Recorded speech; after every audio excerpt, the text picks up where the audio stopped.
Dark Souls 2 was released in March 2014, 3 years after the release of the original Dark Souls. As a joke, on April 1st, the definitive edition of Dark Souls 2 that included all 3 of its DLC packs was released in 2015. I call it the definitive edition, even if you don't agree with that, because it is the game that made it to the latest generation of consoles, and it's the version Steam tries to push you towards, even right before purchasing the original version, even if you own the definitive edition. I will be talking about these two versions of the game almost interchangeably. If I mistake one for the other, sorry.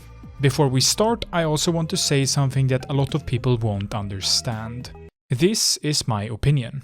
It has taken me a lot of time and experience to form it, but it's still my opinion and my thoughts on the game. I have never felt the need to say that before, but the fans and haters of this game are extremely vocal and often seem to forget. I will make statements that I find true in this video, very specific things but also kind of broad things, but that doesn't make them true for all people. That sounds weird, but you'll understand in a few moments. Hi,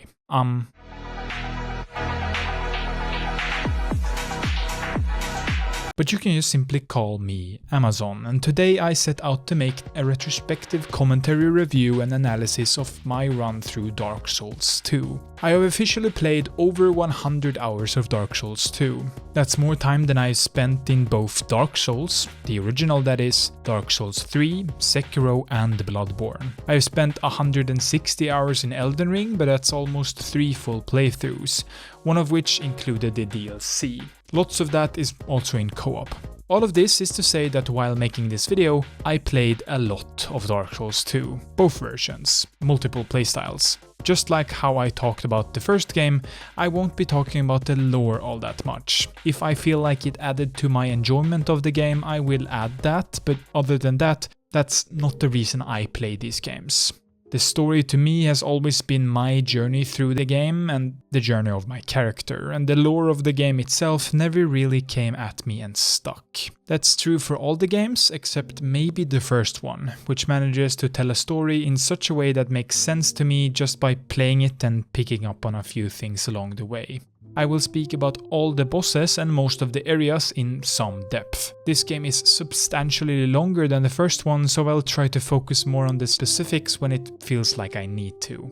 I won't speak about the very basics here. I did that for Dark Souls 1, so if you're unfamiliar, go rewatch that. It's not required viewing if you understand the basics, but it could prove useful if you want some perspective for this one. But that's about it. This is a long video, so the chapters down below should help you if you want to skip around. Also, the chapter labeled conclusion is also a good point to jump to if you want the too long didn't watch version of this video. Dark Souls 2 opens with a cutscene. It doesn't tell us very much, such is the Dark Souls way I guess, but we see a couple of things. First, we're going hollow again, like in the first game. We get to play before we get to make a character, not a lot though. The most we can do here is fight some weird little guys and a big troll for no reason. After entering a house, we get another cutscene. I hate to be that guy, but this cutscene very nicely summarizes the game for a lot of people. These hags, the ones who talk to us in these cutscenes, represent the devs to me. They remind us that we're going to die, over and over and over, and that's what the game is all about. We're going to lose our souls and go hollow. Quit. At the same time, you definitely shouldn't read too much into anything here. Dark Souls is known for its lore being obtuse, and I like it for that. It doesn't get in our way. Creating a character in Dark Souls 2 is a lot like the first game, but some things have changed. If you want to make a pure strength build in Dark Souls, you invest in 3 main areas: endurance for stamina and equip load, strength for more damage, and vitality for health. Everything else is secondary, or to be able to overcome some requirement on equipment. In Dark Souls 2, you will have to invest in 5. Instead of the endurance stat raising both your equip load and your stamina, endurance in Dark Souls 2 only raises your stamina. But you still need more equip load for your giant weapon, so you invest in vitality. This stat effectively only raises your equip load.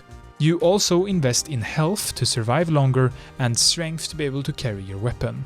But that's only 4. And if you're most people on their first time through the game, this is where you stop. Maybe you level dexterity to reach a level requirement for a weapon or whatever, but that's probably it. This is the first truly baffling choice in the game, and maybe the most infamous.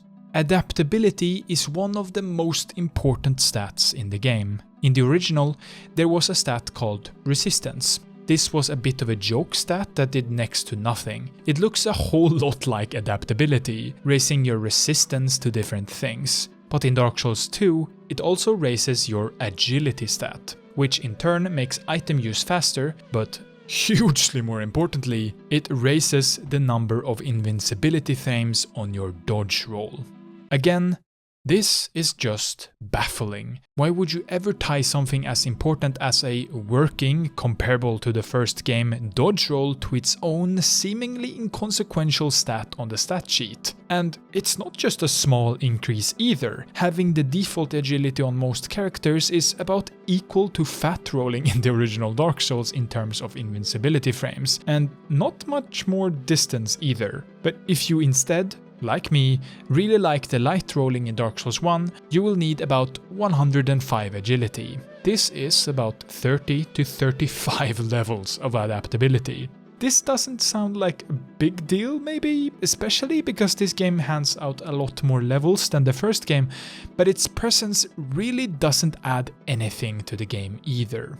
It's just another stat to level up instead of getting more tangible things like health, stamina or damage. As such, it ends up serving almost exclusively as a knowledge check to handicap uninformed players. Most of all, it's just a boring investment, but that's not all that's changed here. The roll just doesn't feel right. Yep, that's all the evidence I have for this one. I think it's all in the animation and movement. Instead of an exponentially quick dive, it's more of a linear somersault. The movement overall is also substantially slower, and somehow worse than the first game to me. Some things are better here. You can roll in more than 4 directions while locked on, for example. This is a big improvement over the first game. The jump is a lot longer and generally more useful in exploration, but there are plenty of step backs here too. And let's get nerdy, because the biggest one to me is how the dead zones work. Sorry other listeners, but these are Dark Souls 1's dead zones.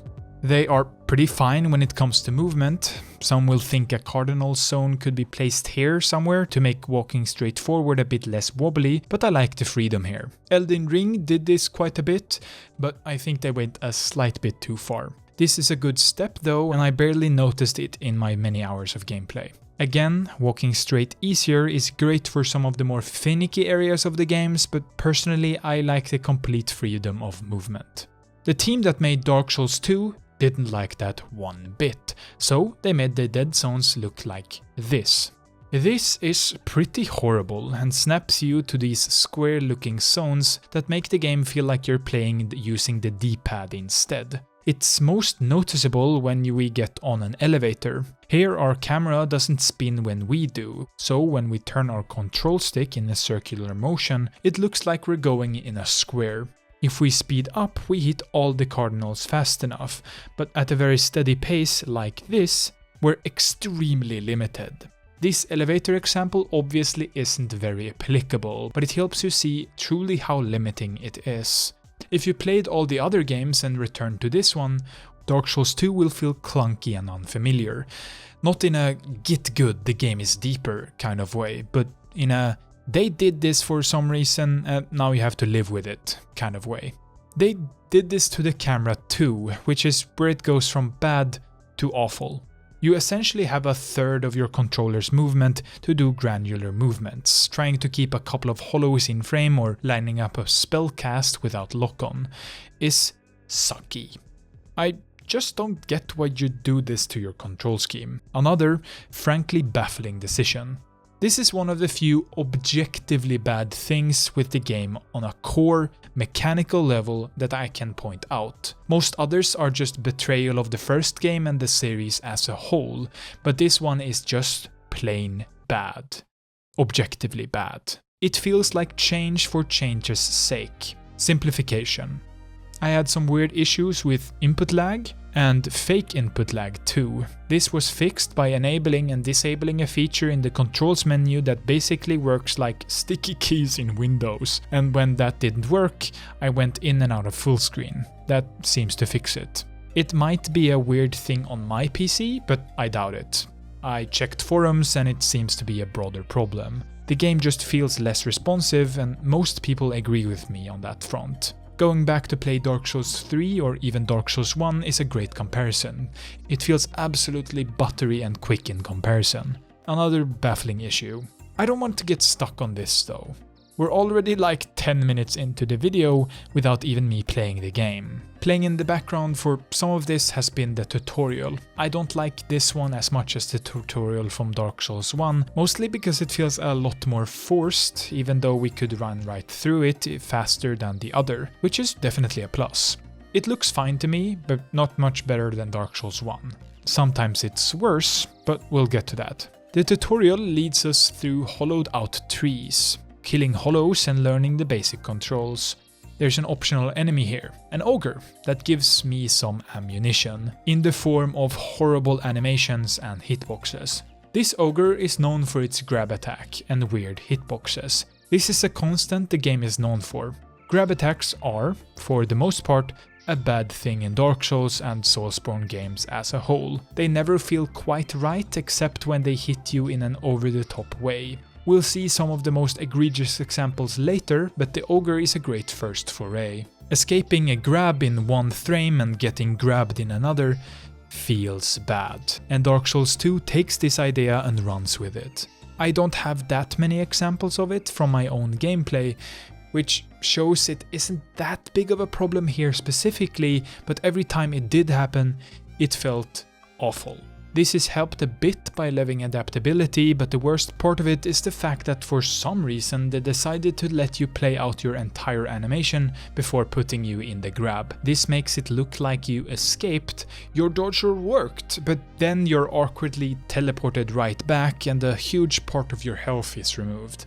This indecisiveness is the biggest problem for me. Later games punish you instantly, showing you exactly where your problem started. Maybe you need to roll later or earlier or whatever. I know I'm not being very charitable here. I really didn't intend to make this tutorial section of my video so negative. The tutorial itself isn't very offensive, but maybe that's just it. It's a bit of a blank space. It doesn't gatekeep us in any way, just letting us through if we can't or don't want to finish the tutorial. This isn't the best lesson to be learned here, but it works out fine. There also isn't a boss to give us the tutorial on that part of the game. I think that's pretty important, so its lack of inclusion here is a bit weird, but again, not the biggest deal. Majula is Dark Souls 2's Firelink Shrine, a village on a cliff over the ocean, flanked by mountains. This place looks outstanding and will stay the best looking place in the game for a while. The sun sits low in the sky, leaving long streaky shadows on the ground. It bathes the area in a yellow tint while the wind from the sea brushes the grass. We hear the water below, and later, after helping the local blacksmith open the door to his shop, we hear the steady clanging of metal against metal. A song plays here. A slow but loud tone plings. It feels safe but empty, kind of sad. We can, just like in the first game, see plenty of landmarks in the distance, but these make no sense. In Dark Souls 1 they acted as a great way to connect the world, to get our bearings. Firelink was the eye of the storm, sending us in all directions towards landmarks we saw from the bonfire and surrounding areas. In Dark Souls 2, these are just fun things we see from far away. Oh, I bet there's a cool boss there in Bowser's castle. But if we were to try and go in that direction, it would either take us there so quickly you obviously teleported somewhere along the way, or it's so far away that you already found another castle on the way there we couldn't see from Majula. It doesn't feel connected in the same way, and the world doesn't feel real. It feels like a game in a bad way. The original takes place in one small area, and don't get me wrong, some of these areas are horrible, but they make sense in comparison to each other in a much better way. The area below Firelink connecting the Darkroot Basin, the New London Ruins and Blighttown is just a seemingly random ravine with a lot of significance, not just because of the cool dragon sleeping on one of the ledges, but because of how it connects the others in such elegant ways without feeling like a tangled puzzle piece slotted in just to make it all work. Again, I know I'm not being very charitable here. Not at all actually. But this is something the first game almost certainly perfected, and this regression is worth talking about to me. And before you say it in the comments down below, I will be just as charitable when I eventually speak about Dark Souls 3. There are, like in Firelink Shrine, a couple of different ways to go from here. 2 of them are open to us right from the start, and this later expands once we get more health and a couple of special key items. This is good. It's a big part of why Firelink was so cool, the connective tissue tying together the lower and higher parts of the Dark Souls 1 map. But here, it feels less so. If Dark Souls 1 is a spider web with connecting paths between areas, Firelink sitting in the middle, Dark Souls 2's map is the same spider web without the connective tissue. Long, narrower paths that all convene here in Majula. It makes the map feel quite big, but not that cohesive, which is perpetuated by the addition of teleporting right from the start. You won't be retreading the areas between hubs. These hubs also spread out, but some of them work really well as their own little worlds. One of these is the Forest of Giants, where you should head first. Forest of Giants is Dark Souls 2's first real area, and it tells us a lot actually.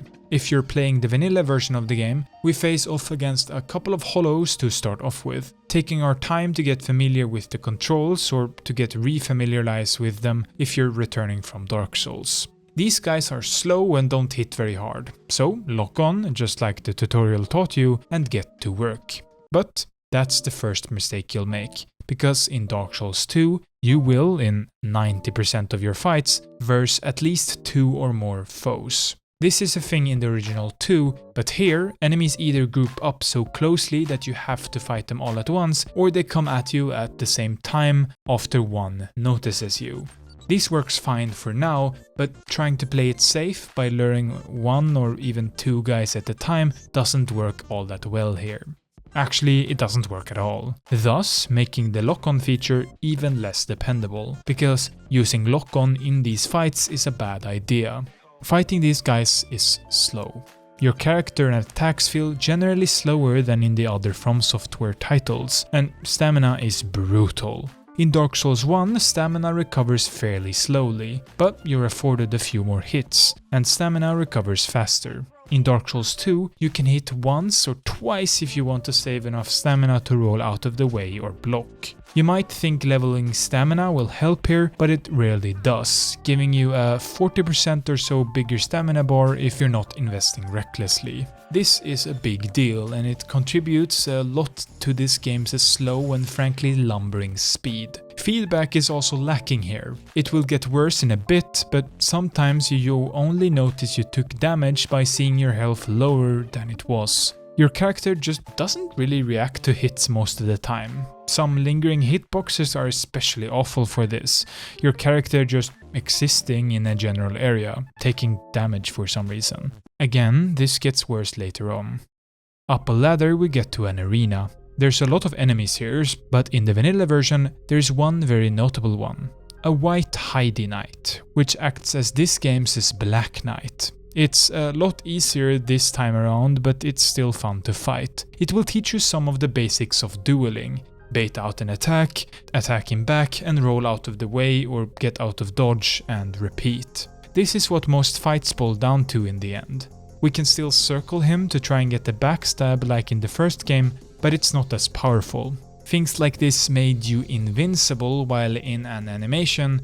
You couldn't back out of it and it activated instantly. But Dark Souls 2 adds an initial animation, which is fine. Circle strafing around enemies was definitely an overlooked strategy in the first game, but making it so that we can get damaged by enemies in this animation is a bit weird. It never struck me as super bad or anything, but I think things like this, granting you invincibility at least throughout the animation, was a cool thing that made fighting multiple backstabbable enemies at once pretty fun.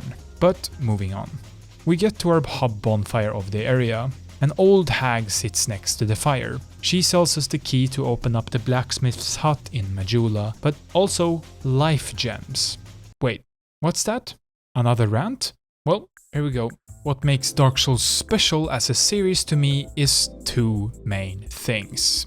One is the focus on animations in the combat instead of the numbers. You can, with perfect play, kill most bosses and enemies without taking damage and while doing very little yourself. This, boiled down to the very bottom of the pan, basically means the combat is fair. But a lot of the games do that. So the second and probably bigger thing is bonfires and Estus flasks. To refresh your memory a bit, bonfires are checkpoints. If you sit down, you refresh your item's durability and refill your Estus flask uses.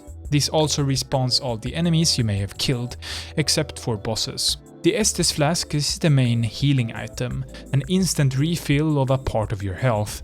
Estus is basically how many mistakes you're allowed to make in a boss fight, or how far you can make it into a new area. Do you find a new bonfire and refresh, or do you die on the way there and have to recover your souls? Souls being the currency we use to level up.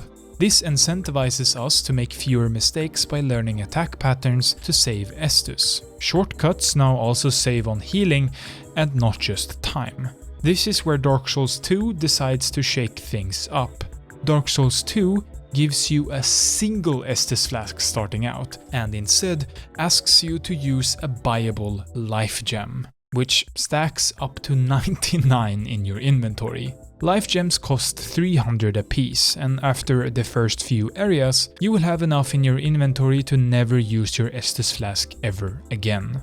This could have worked, but it just doesn't, and it makes you play less for the animations, trying to save on healing, and more for the pure damage and health numbers. You dodge to not die in the short term instead of mastery in the long term. Trading blows is more than viable, and that isn't what Dark Souls or Souls games overall do best in my opinion. There are good changes here though. In Dark Souls 1, you had to kindle bonfires to get more uses, and you could upgrade the amount of health recovered with a rare item. Dark Souls 2 changes this somewhat. We can now upgrade how many uses our Estus flask has using Estus flask shards. We can actually do this right away in 𝙧𝙧𝙧𝙧, which raises our max to 2. This is a good system that is kept in the later titles, but what isn't is the fact that Estus flask is no longer an instant heal. This fucked me over more than once. Healing, expecting to have more than enough health to survive the incoming attack, and then dying because it's so delayed and slow. It feels awful. But it gets worse. We can't move while using the Estus flask, just like in the original. But while using life gems, we can. That's just a slap in the face, frankly. Outside of boss fights, where the bigger and faster health regeneration really mattered, I didn't use Estus flasks almost at all, except to save money on life gems, which is extremely backwards. And it makes half of the bonfire Estus combo obsolete. The next area is pretty good. It doesn't really rival the original's Undeadburg, but it's a good area nonetheless. A castle with lots of optional corners to explore. It looks pretty good too.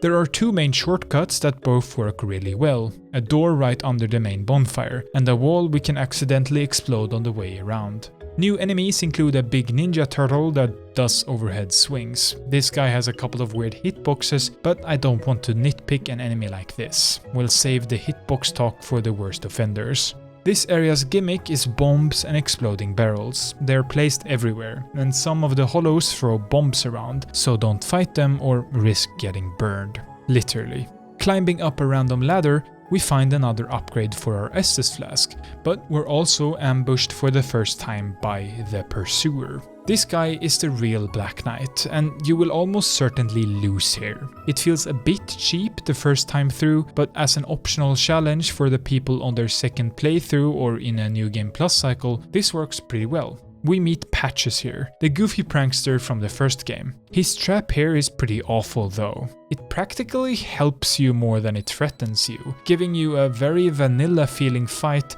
and then some loot. Oh, and his name is Pate here instead? I guess they wanted to try and throw us off. You can encounter this guy later on, but I never did. When I talked about Dark Souls 1, I tried to do some of the NPC questlines, at least for a bit, but here in Dark Souls 2, I only did 1 or 2, depending on how you count them, and only to be able to do a boss later on. The NPCs just didn't do anything for me. The first boss you should encounter in the game is a giant in a cavern underneath the fort, the last giant. We can actually catch a glimpse of giants if we pay attention in the area around them. Hollows slash at trees, a giant buried in its branches, fighting a long over war. This is pretty cool actually, but we'll get back to that later on, in like 20 hours. This makes the whole thing a bit confusing because these guys are actually pretty important later on, and having to backtrack all the way here and interact with these trees after not being here or thinking about them for so long, you're almost certainly bound to forget them. I personally use guides after hitting a wall and running around aimlessly for a couple of minutes most of the time. I don't care for Dark Souls 2's way of giving you objectives, but if you play less casually and actually listen to what people say in the game, you might not have a hard time here. I'm probably just being stupid. The last giant is a fine first boss. It's not as good as the original's first boss, but it teaches us a couple of things, just like it did there. In the first game, the lesson was about returning later with an advantage, which is the main lesson outside of persistence, is instead replaced with a lesson trying to teach us how to not get greedy. I say that because even though the last giant is very slow and a simple fight overall, the damage this guy puts out, combined with the little healing we should have at this point, makes this fight surprisingly punishing for the first foray into the fog wall. Keeping close to his legs is the way to go, even better if you manage to do so while staying behind him. Hit him once or twice, wait for your stamina to recover, and repeat. You don't want to hit him until your stamina depletes completely, or you'll be in a world of pain. The stamina regen is extremely slow and the boss loves to stomp when you hit him in the legs, so don't get greedy here. About halfway through, the boss starts using one of his arms as a club. This changes nothing if you're trying to stay behind him and on his legs, but it's a cool little detail. And that's Dark Souls 2's first boss. Pretty good. There's an optional encounter that technically isn't optional if you want to skip another one later. It's essentially one of two ways to get to another location. This boss is the Pursuer, the guy who fucked us up when we were exploring the fort earlier. Fighting the Pursuer, just like the last giant, is all about not overextending and taking your time. You probably shouldn't be fighting this guy right now, but the game doesn't make that very obvious to you, and if we keep going into the area that opens up after defeating this guy, we'll be under-leveled by a couple of levels. The Perfumer. The Perfumer. The Pursuer does a lot of damage, and unlike the previous boss, he can do multiple attack long combos you have to dodge in and out of. This is a great lesson, learning to time your dodge. Too bad that everyone's dodge will be different here because of the agility stat. There's a gimmick here, using the huge ballistas in the back of the arena to do some massive damage, making the fight less of a grind. The Pursuer as a mage was a lot of fun actually, because unlike in Dark Souls 1 where magic was almost certainly overtuned, here in Dark Souls 2 we still struggle almost all the way through. The mid-game is easier, but starting out and in the end-game we're either slow or do very little damage. In this fight we're both of those. I call it fun because it forced me to actually adapt to these bosses more than in any other playthrough, where I could just force my way through with pure damage and healing. At the same time, it was extremely frustrating at times. Bosses like the Pursuer, without using the ballistas in the back, would probably take me over 20 or even 30 shots of our basic soul arrow. This is too punishing for what seems like a beginner boss, especially when we pair it with how few openings we get. They have a pretty infamous grab, but I didn't really get hit with it in my playthroughs, so I can't talk about that really. Grabs like these suck, and putting them on the end of a big sword is even worse. The Pursuer is, again, pretty fast with his combos and lunges, and they demand a lot of dodging. And with that, stamina. It's a pretty good fight nonetheless, but it can certainly feel punishing. And that's about it for the opening area. There are some secrets to find and a couple of traps, but nothing notable.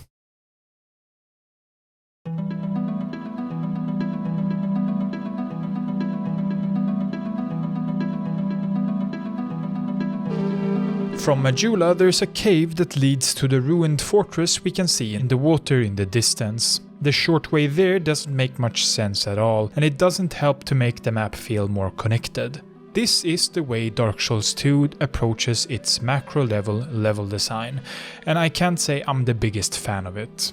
I've already talked about this a fair bit, but this will be persistent throughout. The map makes no sense at all, and it just makes the world feel disconnected and jumbled. And not in a cool Dark Souls 3 way, but in a "oh, they just wanted to mix it up with a new environment" kind of way. People like to say that this makes sense in some way or another, but to me, someone who admittedly didn't pay much attention to the lore, this is extremely confusing, and I promise to you that it just gets worse. The place we get to looks pretty amazing though, I have to admit that. Almost floating pieces of a ruined castle. An Orlando-like architecture with an ornate church on our left, and a tall lighthouse on our right. Here we find giants with slow but highly damaging movesets and idle Heidi Knights, just like the guy we found in the Forest of Giants. We can choose if we want to fight them, and it's a lot of fun most of the time, just like in the Forest of Giants again. A fun detail here is how the giants give you the one-on-one instead of ganking up on you. This is a fun gimmick that the game uses again later, but it's a really good one, so I like its inclusion.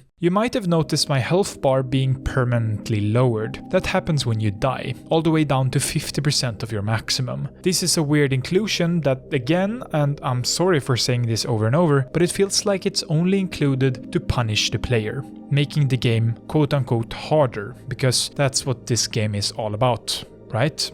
You also have to use an item to reset it, which is annoying. I like the later versions of this more, but I also thought that humanity in Dark Souls was a bit too confusing, so I'd probably take this over that. In this area we find a must-have ring that lowers their health reduction to 25% instead, which is more than playable. The main boss of the area is in the lighthouse, Dragon Rider, another giant like the ones we fought around the area. The gimmick here is that the arena is a small platform with pitfalls surrounding it. We can raise surrounding platforms to make the boss fight less focused on not falling off, but this small arena is pretty fun. The Dragon Rider's attacks are all very vanilla, but he has plenty of health, so sorcery and ranged characters have a very slow fight ahead of them. Using the few spells I managed to find up until this point was way too slow and difficult, so I came back later with a couple of upgrades and new spells. There are probably some better spells you can find earlier on, but it really didn't feel that way.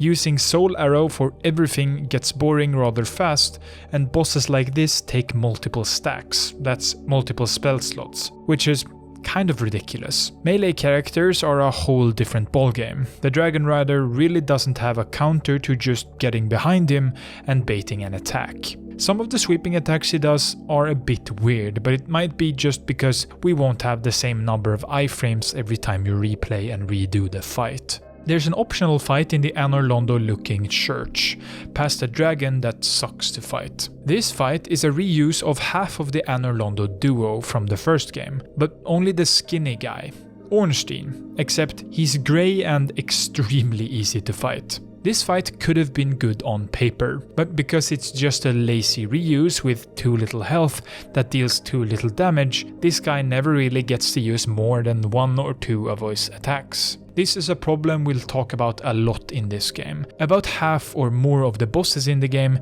play like Pinwheel. We see very little of the attacks, and the boss dies before we even get to know his whole deal. Overall, the area is fine. It's way too small, but still good. Like most areas, there's no reason for us to come back here. We can teleport, and this, again, like most areas, is just an in-between area we can simply just D-pad our way over in the teleport menu, unless we want to buy something from the NPC. So let's go underwater and somehow end up on top of it. The third place you should visit after clearing out the Forest of Giants and Heidi's Tower of Flame is not where the game leads you right after the Pursuer. You could go to the so-called Lost Bastille, but I wouldn't recommend it. There are many harder enemies there and you will feel under-leveled. Instead, you could venture down into a cavern into the No Man's Wharf, right after the boss we just beat, into a dark Pirate Cove cave with a couple of new gimmicks. This place looks great for the most part, and the concept of a secret pirate cove is a new one for the series. This would have fit very well into Bloodborne actually. The main gimmick is present throughout the game, an endless amount of ganking and ambushes. This is where it starts for real though, and it never really ceases after this. Almost every house here has an enemy inside waiting to jump at you for a cheap attack. Like here, they just run through the wall to get a free hit. I don't like these because of the principle that I thought made Dark Souls and the FromSoft catalog a whole lot more interesting than the average action game, the hard but fair rule. Dark Souls 2 is filled with stuff like this, and half of the time makes you think that the developers put them there just to make the game more like quote-unquote Dark Souls, meaning harder, more depraved, because that's why people enjoyed the first game, right? There are so many enemies here that after clearing it once, you will either break a weapon or run out of healing. Enemies include Viking-looking hollows that are a bit more advanced than the normal ones. These are okay to fight, but quickly become frustrating when in groups, which is what Dark Souls 2 tries to push on us at all times. A creepy-looking four-legged creature also populated darker corners. They're scared of light, so a torch helps. But if you want to bring a torch down here, you will be forced to use a one-handed weapon, which didn't work for my strength build here. I needed the extra strength that two-handing the weapon gives you. This is the second gimmick here, and I like it in theory, but again, forcing a shielder or two-hander to use something else in order to balance it wasn't fun at all. The weapon I used for basically the entire game in my vanilla strength build can be found here, the illustrious Greatsword. It's really good, like among the best in its class, and it looks amazing, an obvious nod to Guts' sword in Berserk. I like its animations a lot, and the overhead swing can hit behind you, which is fun, but that's enough glazing. Take a look at this shit. My overhead swing while locked on is horrendous if you accidentally or intentionally try to angle it just a bit. This is an extreme example, but actually not really, because this happened to me many times in my playthrough. This is an issue, or if you like the game a lot, a super cool little detail that totally doesn't make you miss most of the time you encounter it. Thankfully, this is only a thing on some weapons, mostly ultra great swords, but that doesn't make it okay. Someone down below will say it's good for PvP, but this game isn't made to cater to PvP players. Sorry. The layout of the No Man's Wharf is fine, but it's a hell of a lot worse in the vanilla version, where the most obvious shortcut ever doesn't exist. This leads us to the boss fight in the boat we have to call using a bell on the top of one of the houses. Without this shortcut, the boss run back is a lot worse. This boss is pretty good, and it tests our loadout of weapons in one vital way: DPS, or damage output. The floor is slowly but surely being flooded, so we need to kill the boss before we can't move properly. This is a fun gimmick that really does work as a great way to make sure we've leveled up and upgraded properly, especially for newer players. The boss itself isn't a pushover either. They could have easily just made it a super easy fight with lots of health just as a DPS check. But this guy, the Flexile Sentry, is pretty fun to fight too. A two-sided humanoid fight where we get to pick what type of moveset we want depending on which side of him we attack. Either we try to get hits in against a dual spiked club or dual sabers. The clubs are slower and definitely a lot easier to dodge, and the sabers are definitely harder to deal with. They are larger and more sweeping compared to the club's more telegraphed overhead hits. Some of the saber attacks are a bit extreme, and the damage feels too high. It's extremely punishing.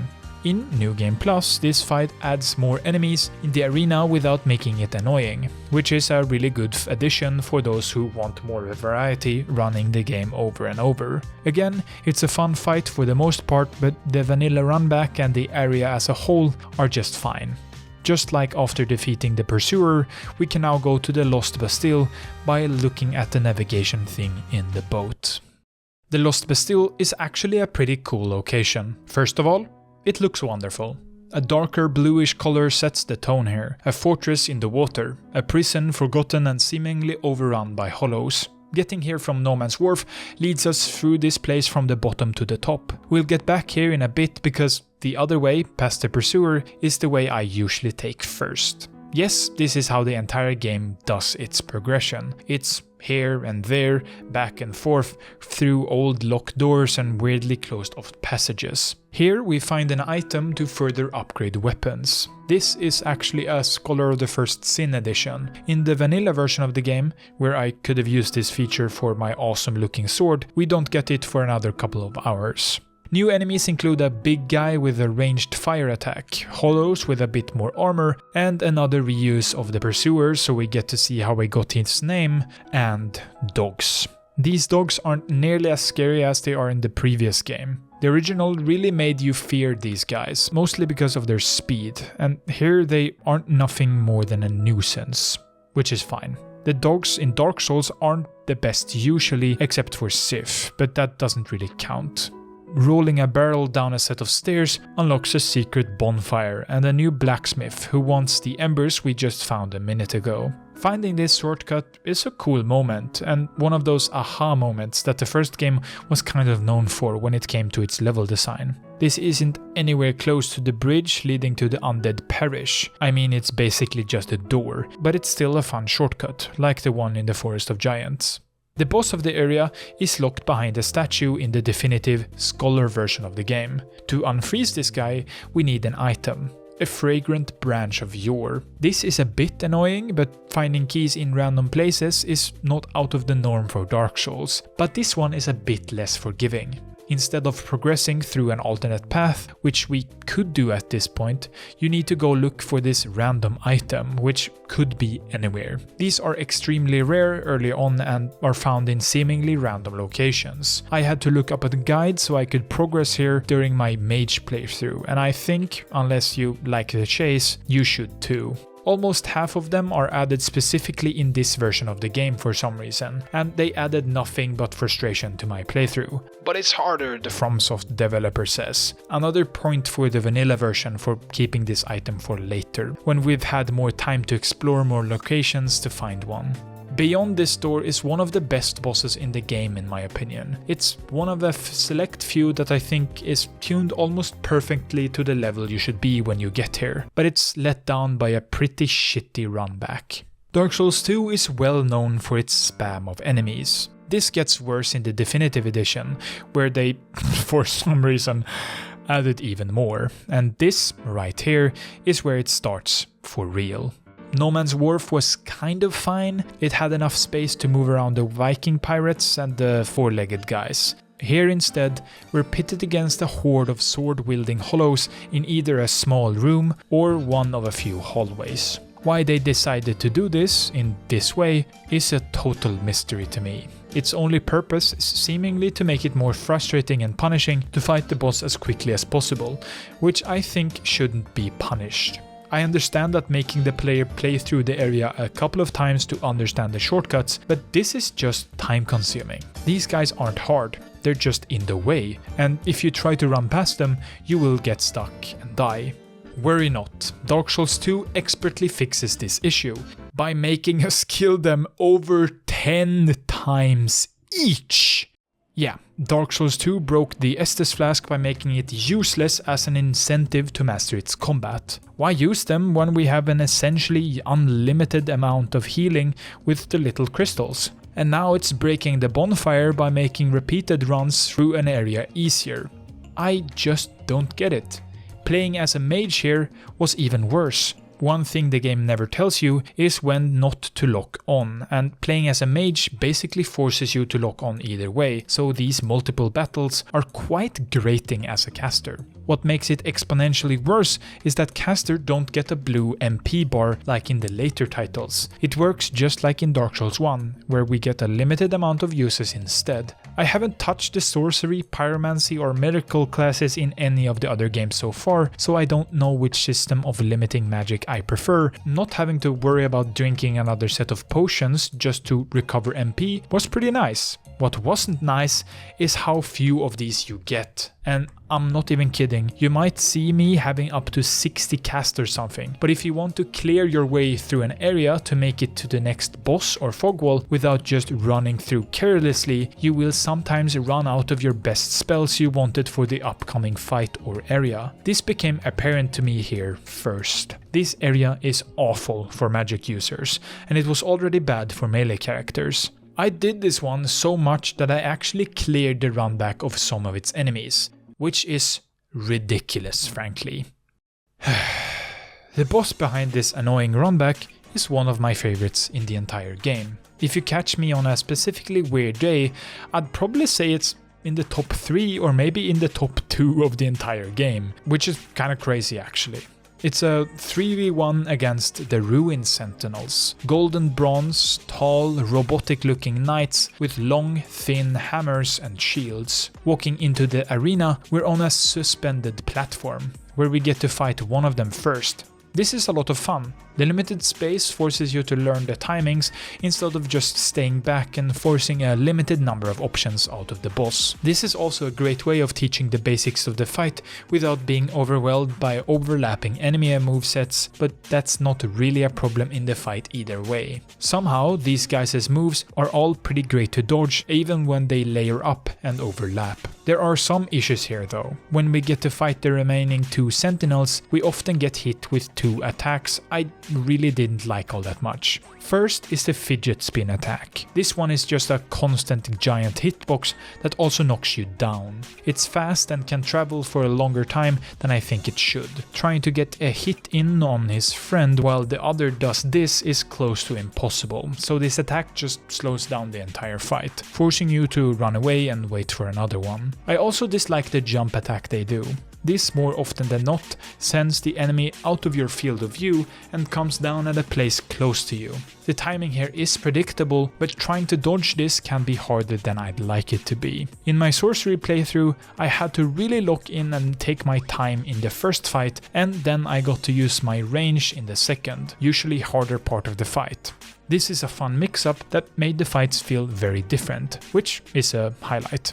The area continues. There's a secret area after a couple of more run-ins with the Pursuer, the Belfry Luna. A tower with gnomes and a secret optional boss fight against the Belfry Gargoyles from the first game. Except, in Dark Souls 2 fashion, there's more of them. This is a letdown for the most part. The fight itself is fine, it's a harder version of the Dark Souls counterpart, but its reuse here is just out of place. Sure, we're on another roof, and sure, the amazing music from the first game is reused, but it's just mindlessly making it a 1 versus 100 for no other reason than imagine one of the most memorable Dark Souls fight except bigger and harder. It's an unremarkable fight for the most part. Easy if you can make sure that there aren't that many of them at once. Just like in the first game, you should obviously not rely on the lock-on here, and take your time. I don't hate this fight, but it's, again, unremarkable outside of being nostalgia bait. You definitely shouldn't do them right after the Ruin Sentinels. These guys are a bit too hard for you at that point. Instead, you should make your way through the prison.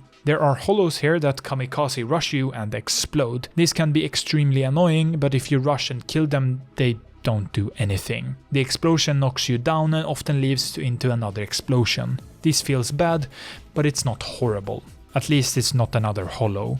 Once you make it to a tower, you'll find the worst bonfire we've seen up until this point. When we get up from our seats at the bonfire, we're immediately shot at by hollows with bows. And there's not just 1 or 2, there's a whole gang of these little annoying guys. This is obviously just not play tested at all, and the bonfire is also just placed in such an annoying location. This is the bonfire we used for the run back to the next major boss, and it's placed before a tall, slow elevator and a waist-high deep water section. If you die here and respawn, you get hit by the hollows. So, if you die, pause the game, go make a coffee and come back, you'll be dead. Maybe 1, 2, 3 or 4 times, losing all of your souls. It's just not playtested at all. The water section is another one of those Dark Souls 2 locations. If you've played the game, you know what I mean. Clearing this once is fine. That's how you play the games. But then, realizing that you'll have to run through here again if you fail at the next major boss, a feeling of dread crawls into your mind. But it's not the biggest deal actually. The boss, the Lost Sinner, is pretty good. A 1 versus 1 against an agile humanoid with a sword. The gimmick here is that it's dark. This sounds stupid at first, but visibility is tied to the lock-on feature, making this, finally, a lesson in locking on. This is a pretty amazing gimmick actually, that would suck for casters, but it's not dark enough. You can still be locked on for a majority of the time, which is actually rather disappointing. It makes the remedy, lighting 2 things on fire outside of the boss arena to make it less dark, a whole lot less useful and cool. Magic users should have a harder time here, but I really didn't. This wasn't a challenging fight on any of my playthroughs really. The attacks are all fun to dodge, but the fight does feel somewhat undertuned. Again, it's fun but underwhelming, especially right after fighting the triple fight and the gargoyles. And that's it for the Lost Bastille. There's a guy here we use to get boss soul weapons, and unlike the first game, we don't ascend normal, fully leveled up weapons. Instead, we trade the souls of bosses. I prefer this from the first game. There's some more corners to explore, but nothing special. Overall, I rather like the Lost Bastille. Still, I definitely prefer the vanilla version of it, even if it makes upgrading stuff using the new coal we don't find here harder. The room with the boss soul guy that calls us the feeble cursed one is filled with kamikaze nuke hollows in this version too. I really didn't like the branch usage here in the definitive edition to the point where I can't really overlook it. It's definitely the worst version here.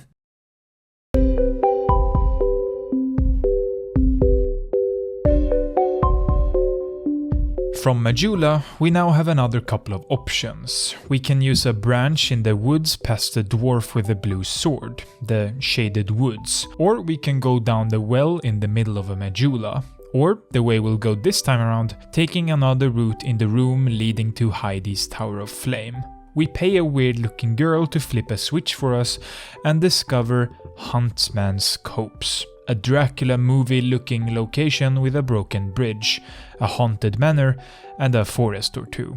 The opening of this area is pretty promising actually. The manor location has a breakable window that lets in light. This is a fun gimmick that doesn't do enough. You might never find this and it won't matter either way because it's not dark enough here to warrant looking for a fix. You also just run through here, making this gimmick a little less cool. New enemies include assassin hollows with daggers and bows, dual sickle-wielding fat guys in the first area, and skeletons and witches in the ravine and cave part of the Huntsman's Copse. Exploring here, there's more than you'd think to find, including a boss fight against a horse. The way to this fight is one of the most backhanded areas of the game, sicking lots of new enemies with weird weapons on you as you try to make it to the bridge we see from the start of the area. These guys are horrible to fight in numbers, and running past them doesn't work. It's prime Dark Souls 2 right here, and I'm not the biggest fan of it.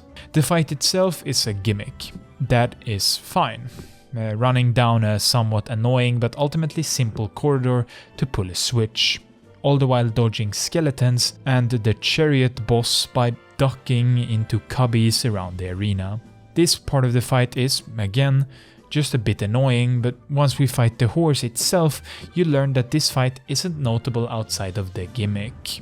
The horse is awkward. Rushdowns and area of effects with bad visibility. Nothing is outright horrible, but nothing is really fun either. I like the hind legs kick that punishes circle strafing, but that's about it. The main boss of the area is a room full of skeletons. Despite the lack of evolution here, this fight is one I like. Fighting these skeletons that fall and die in just 2 or 3 hits is satisfying, and there's a very appropriate number of them. They could have done more damage, and the boss arena makes it just a bit too easy for the most part. The wheel skeletons from the first game make a return here, and they're definitely the scariest of all of them. A lot scarier than the important looking skeletons we came here to fight in the first place. Again, it's not the most revolutionary boss fight, it's just a room of skeletons after all, something we don't need a health bar for, but it's still fun. Overall, the area itself is fine. It's quite forgettable for the most part outside of its looks, but we spend most of our time here in a ravine, in a cave or in an ugly forest. Where it looks great, but that's about it. I like the skeleton boss fight, but the horse one feels pretty bad to play for the most part. It's a fine gimmick, but the main fight against the horse itself is just boring and forgettable. You'll find it, beat it on the first try, even though you're pretty close to dying a couple times, which didn't matter because of your immense healing, and you'll move to the next boss. Every single Souls game needs a poison area. Dark Souls 2 is not the exception. Actually, it has at least 2 of them, depending on how you count them, so it's far from the exception. This is Harvest Valley, a quarry with green, poisonous pools strewn throughout. It looks pretty good except for the glowing green poison on the ground.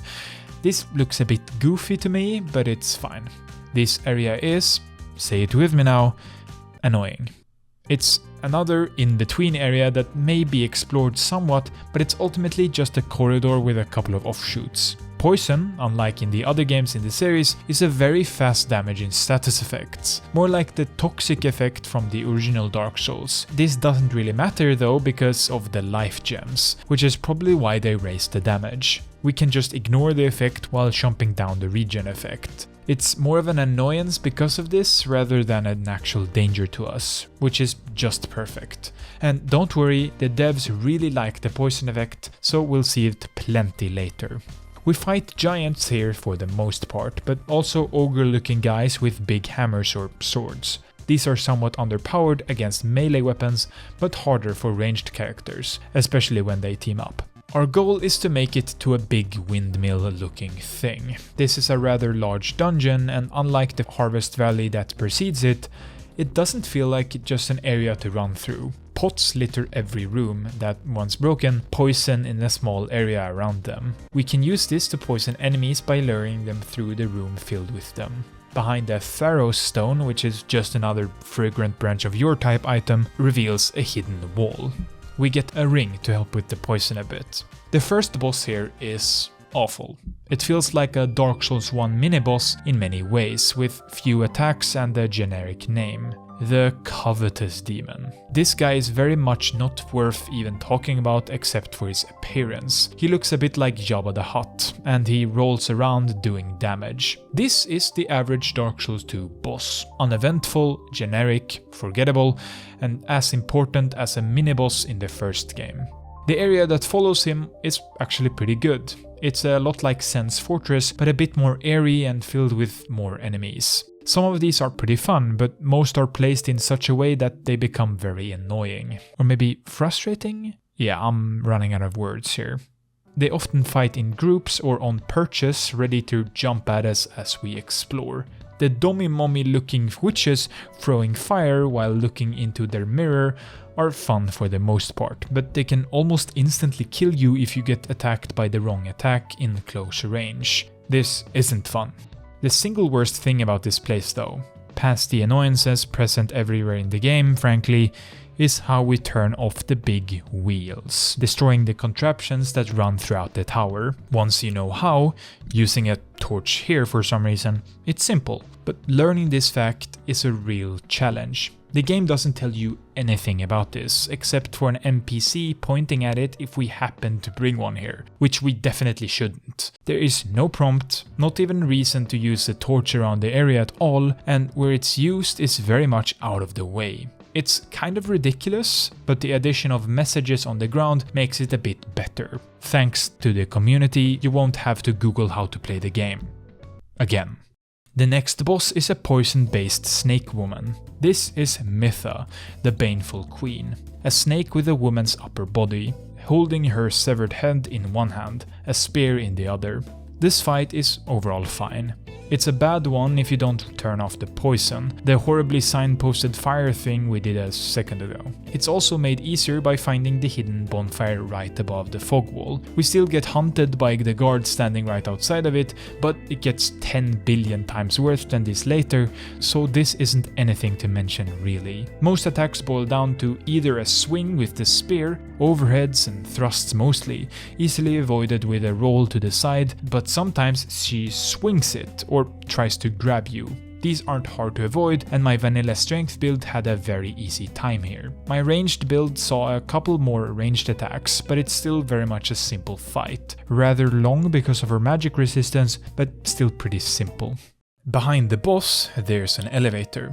Remember when I said about an hour ago that the game's world, where things were located versus where we actually see them, didn't make sense, making the entire game feel like, well, a game and not like a connected world a la the first Dark Souls game?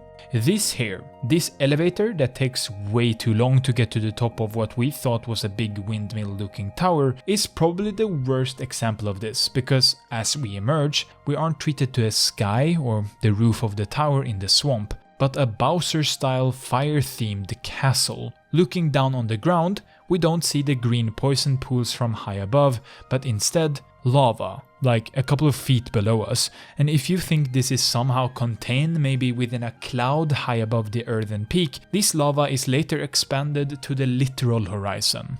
We are to believe that on top of the clouds or something is an ocean of lava with a castle placed in the middle of it? A theory that even flat and hollow donut earthers are sure to scoff at. This is where you completely disassociate from the game as a place and instead think of it as a game. A series of levels that want to look cool without feeling connected. Even if this is supposed to be explained as some kind of dreamy land of wacky terrain, this doesn't do that very well. Places like the Hollow Tree and the Ash Lake in the first game feel dreamlike, but descending the tree for such a long time and seeing the cavern's roof makes it plausible. The lava terrain above the cloud just isn't. It's ridiculous. But what takes it way over the top is how this area plays. On my first playthrough, Scholar of the First Sin edition mind you, this area was the one I had the hardest time navigating. Walking across the bridge from the elevator into the castle itself, we're assaulted by Alon Knights, Dark Souls 1 Black Knights on crack cocaine with a huge cone of detection. They awkwardly power walk at you and attack faster than we're used to for such a big knight enemy. Their animation are also very stiff and weird looking. Fighting them one-on-one is preferred, but as long as you don't overextend, they aren't too hard. Like all enemies up until this point, they don't flinch even if you hit them with a huge sword, so don't even think about trying to burst them down. We're also overwhelmed by NPC invaders here. These don't work very well anywhere, so seeing more of them here isn't a big plus for me. We have met a couple up until this point, but this one stood out to me. They have essentially unlimited stamina and mana, and winning often looks like an attempt at tricking their programming instead of a masterful outplay. Using magic here wasn't the best experience to say the least, but it was made worse by playing the Scholar version of the game. The courtyard we fight through before taking on the next boss is a horrible place, almost certainly made just to be difficult. This place is filled with Alon Knights with bows and blades that will do anything in their power to kill you. I can't say I even know what the thing in the middle of the courtyard is. I can't even imagine it in front of me. I have never stuck around for long enough to find out. Instead, jump at this broken staircase, run past a couple more knights, and hope to God you can enter the fog wall to the boss in the middle of the bow to blade switching animation of the 10 Alon Knights on your tail. This fog wall is the worst up until this point, and definitely the worst runback so far. It doesn't get much worse than this until the DLC, where it gets so bad it isn't even funny anymore, even as a joke. The first boss in the Iron Keep is the Smelter Demon, a big demon humanoid with a fiery sword. The gimmick here is twofold. First of all, the runback is half the boss. It's horrible. The second gimmick is that the boss, about a fourth of the way through, powers on, setting himself on fire essentially, making himself a big area of effect damage over time fire. This forces you to either chomp down on life gems, or if you're a mage, just keep your distance as usual. Another while after this, the demon powers up his sword, which adds another couple of effects to his attacks. More ranged mostly, but also some trailing to some of the others. Overall, I have some grievances with the hitboxes here, some of the sweeping attacks especially, but other than that, it's mostly innocuous. Magic was a slow and steady fight, while my melee build powered through quite fast, even when I used a smaller weapon. All attacks are simple to dodge, but they are also definitely a bit of a step up to what we've faced until this point. They're quicker and more tightly knit together. The area after the Smelter Demon has a gimmick: trapdoors. These are pretty fun to lure enemies down, but rarely work very well in my experience. We could go up to the roof and fight some more gnomes, or we could go around dodging fire traps. If we don't take out most of the enemies while we do this, we're in for some of the worst gameplay you could have in a Dark Souls game. A long corridor with a single enemy in it, too wide to run past, and too slow to have a meaningful fight with. This is a time waste. Having to run back and forth fighting a turtle. We can use a door trap to kill him instantly, which is fun, but it takes way too long to feel worth it. The room after is another trap, but it's too slow and simple to feel meaningful, like most traps and artificial obstacles in the game up until this point, frankly. There's a bonfire if you find the ladder leading up to it. On my first playthrough, I didn't, making this the worst runback in the game for a while. Next up is the old Iron King, a ceaseless discharge-like with 3 attacks. I say that because that's what it feels like. Either the guy wading through the lava does a couple of sweeps, a sweeping fire breath, or some overhead punches. It does all of this while looking bad. The arena and the area before it look pretty amazing, don't get me wrong. The boss does too, if we don't watch it in motion, because when it moves, it just looks goofy. Especially when it gives us openings to hit it back. At least make it look like it's stuck or something. This just looks like the demon giving us a chance at poking at it. It plays fine, dodging its attack is pretty fun, but it gets samey with the lack of variety. The arena isn't the best either gameplay wise, with fatal falls on all sides. It's a fine fight brought up and then back down again by its visuals. It's a great painting, but not a very good movie in my experience. Overall, Iron Keep feels like the last optional level in a 3D platformer, conceived and catered to be as hard and annoying as humanly possible. Every choice made here feels sinister in a developmental gameplay kind of way. Visually it looks sinister too, but in a lava, goofy, overly villainous kind of way. I'm not a big fan, but the Smelter Demon is mostly fun, and the opening directly after the NPC bridge is definitely passable. The open courtyard that follows sucks, and the rest of the castle behind it is a continuation of Earthen Peak on a larger, less interesting scale. With another path fully explored, we go back to Majula to explore another path. If you think this feels disconnected, moving from one area to another back and forth, it's because it is. I'm doing my best to follow paths in the way you should to make the areas more balanced, not too hard or too easy. I'm failing at this currently, I did the bell gargoyles way too early and so on, but to make it a bit less disconnected, I'm taking some liberties following the path to the end.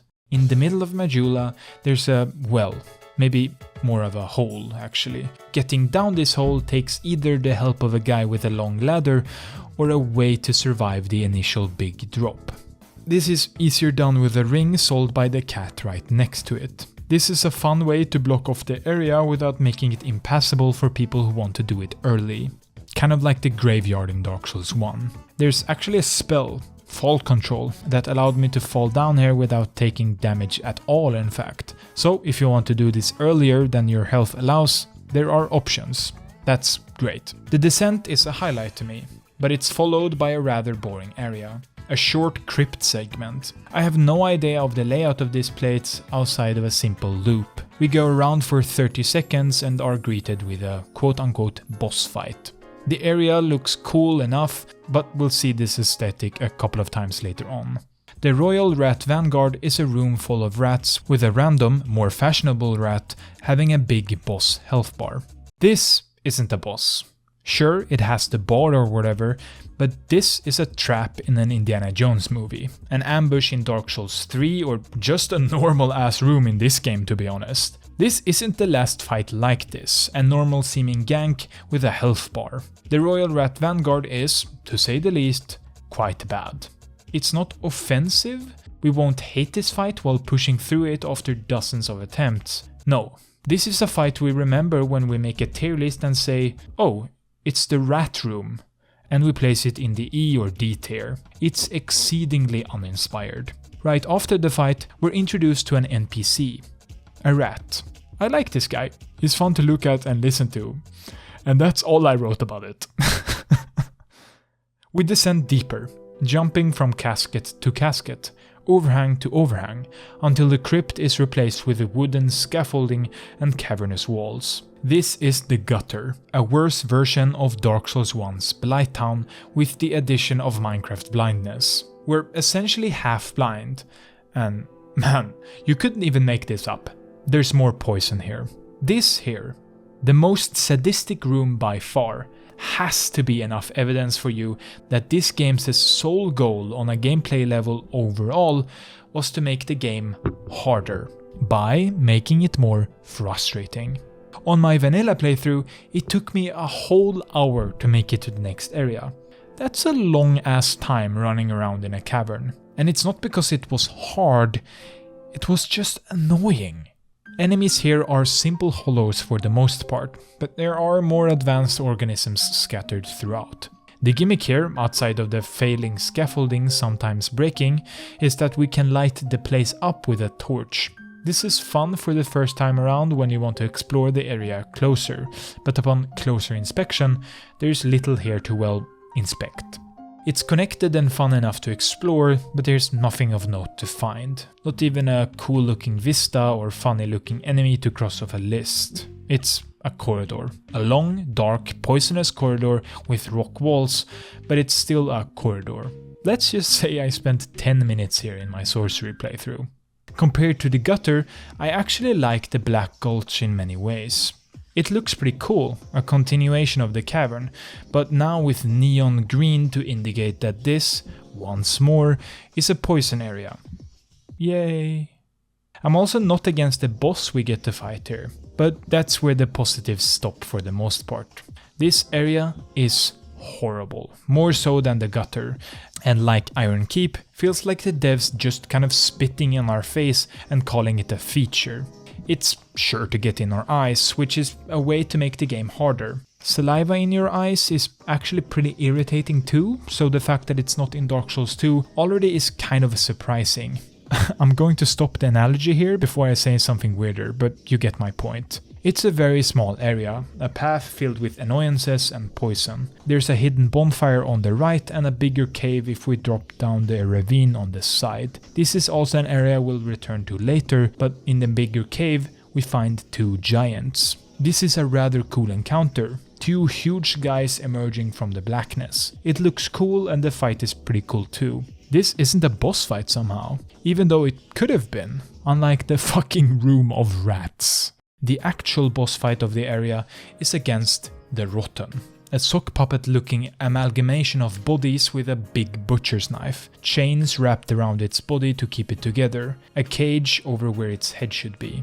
I especially love when it moves, the bodies nearing the floor crawl and struggle. Aesthetically, I love this boss. The arena surrounding it looks pretty good too, a cave with fiery pits and white statuettes. Gameplay wise though, the fight is rather simple, mostly consisting of overhead swings that do massive damage, sometimes broken up by a big AoE blast or swipe. Rolling works well for basically all of it, and circling the boss is a bit too easy. The AoE blast does feel a bit unfair at times, getting caught out with no stamina happened a time or two because of how quick this one is. Overall, the fight is the highlight of the campaign down the well in Majula to me, but it's nothing we haven't done before. It's essentially a less involved descent through the grave of giants to fight Nito in the original Dark Souls. Even the big guy made out of other guys is repeated.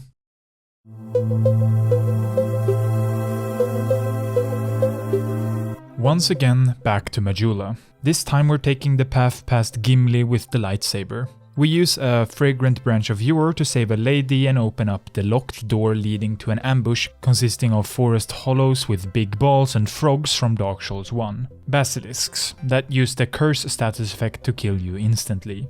They aren't a big deal right now, but they come back multiple times, so you'll see them more in this game than in the first one, which is totally so much fun. The following is another in-between area, another wood with ruins scattered throughout, a deep fog surrounding us. Unlike some of the other connecting spaces though, this one is more of a crossroads. We'll return here a couple of times to get to other areas later on, but right now we're headed to the foggiest of foggy places. A small forest with impenetrable fog and, of course, to make the whole experience even more annoying, invisible enemies that hide in it. This is a very simple area just to run through, but if you choose to explore it, there's a very good ring here to help with stamina. Almost a must-have, but getting it can be a hassle, fighting through the fog. A ruin filled with giant basilisks, normal-sized basilisks, and their cursed-inducing lunchboxes alongside humanoids with animal heads awaits. This place is a bit weird. It has plenty of important side content, another trader or two, this crow-looking guy being the most notable, but other than that it feels somewhat out of place to me. What did this place used to be? I couldn't tell you just by looking at it. The most notable part of this whole area though is this guy, an invisible enemy we can't use lock-on to kill. This is something Dark Souls 2 is very much known for. Its lack of, or if you think of The Lost Sinner, the horrible lock-on tutorial. I've already spoken about this at length, but lock-on in Dark Souls 2 is worse than usual in terms of pure combat because of how many enemies we usually fight at once. This non-lockable enemy could have proven to be a great lesson on how to fight without this crutch, and I hope they learn this lesson one day. Why is this guy not in the tutorial area? The main boss of the Shaded Woods is Scorpioness Naika or Nejka or whatever the fuck. A scorpion-woman hybrid akin to the original Dark Souls' spider hybrid, Quelaag. This version is a whole lot harder though. Instead of mostly using either lava AoE attacks or small swings right in front of itself, Naika often uses her backside, the stingers, to do larger sweeping or pointy long-range attacks. Naika also uses sorceries. These are simple enough to dodge, but when they hit, they do massive damage. The worst of it is when Naika burrows into the ground and re-emerges. This attack sucks ass to me, and it feels more random than it probably is. Running and dodging this didn't feel good at all. She has a pretty noticeable resistance against sorcery, so my mage build, again, didn't like this fight very much. It's very much a war of attrition that forced me to really lock the F in. It wasn't a great time like some of the others that forced me to learn the patterns, and don't worry, it just gets worse. Like, a lot worse. Overall, this fight is above average to me. As a mage, it sucked ass. Especially when I for some reason decided to fight it again using a bonfire aesthetic, which is a cool feature in this game. And the burrowing and re-emerging attack felt like bullshit a lot of the time to me, but dodging the sweeps and pokes, some of the sorceries and so on, was a lot of fun as a melee-focused build. Moving past the boss arena, another cave. This one is a bit different from the others, except not really. The walls of the cavern are more squared and geometrical, an old mine or dwarven abode maybe. And Gimli's brothers live here, but they aren't very friendly. Elephant-looking guys also roam the place, but like basically every other enemy so far, they all feel the same when they're humanoid. A Dark Souls 2 classic. Running straight through is a valid strategy here, but if we stay, we get a pretty fun area. Small and mostly insignificant, but fun. The gimmick here, past the annoying water slowing us down, are the many hidden and not so hidden doors. If you don't know which ones to open, you'll kind of hate the place for wasting all your Pharaoh's lockstones, but knowing where to use them and knowing that this thing is a ladder and not just a piece of geometry to look nice makes it a whole lot better. There's an optional boss here, a big hyena-looking animal. But, and I almost forgot, because it's Dark Souls 2, they also put a dozen rats in the arena and made that part of the fight too. The fight is fairly simple, a rerun of Dark Souls 1's Sif, but without the cool locale or easily decipherable backstory. My mage playthrough had a very easy time here, dispersing the rats before the boss even really got to attack me, while my melee build did the same thing, but had a harder time with the boss itself. Having the range to fight this guy made the fight a whole lot easier. The fight struggles a lot because of its camera, combined with the hard to read attacks, which are simple to see coming, and I didn't really struggle with the fight, but it feels off almost all the time. Like most of its attacks, it makes the boss a big red damage ball without really taking the time to make hitboxes fairer and more fun than that. Being close to the guy when he moves or attacks wasn't a lot of fun. Also, having the rats give you Toxic, the more damaging version of poison, which is already the Toxic from Dark Souls 1, is just such a Dark Souls 2 thing to do. A very forgettable fight that, again, feels like a normal room of enemies and a mini-boss. Emerging from the cave, there's a little camp, more weak humanoids to fight, but also this, a chest. This is a mimic. We all know what that is by this point, but the journey to this point feels like Dark Souls 2 encapsulated in a single moment. To get here, you have to run past a horde of enemies, jump down a well using an awkward jumping mechanic, and kill a pig in the tunnel leading to the destroyed house, only to then die to the most bullshit looking attack ever and do it all over again. I did this little routine more than I care to admit, and I made it all the way to the destroyed house and died this way twice. The same bullshit twice.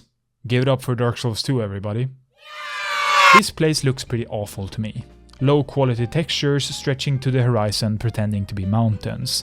An area too open to look good, and boring, samey colors. I'm sounding like a bit of a hater here, but Dark Souls 2 looks good in one of two ways. Either it's huge and bombastic, without a need for small details to make it impressive. Think vistas that no other game could have without it feeling over the top. Or you do the complete opposite. Pack in detail in small corners to make it feel lived in, realistic. Think the opening fort after the Forest of Giants. Dark Souls perfects this in its third installment, while pulling back a bit on the massive scale of things, but Dark Souls 2 manages this fairly well. When it doesn't do either of these, the game looks bad. Dark Souls 1 never really did, except in areas where the game tried too much with too little. Think the forests, like the one in the DLC or before Sif. The Brightstone Cove Seldora is much improved in the Scholar version though, the definitive edition. The bland lighting is replaced with a whole lot more depth. This place now looks fine instead of bad. It's still an area I don't really like all that much though.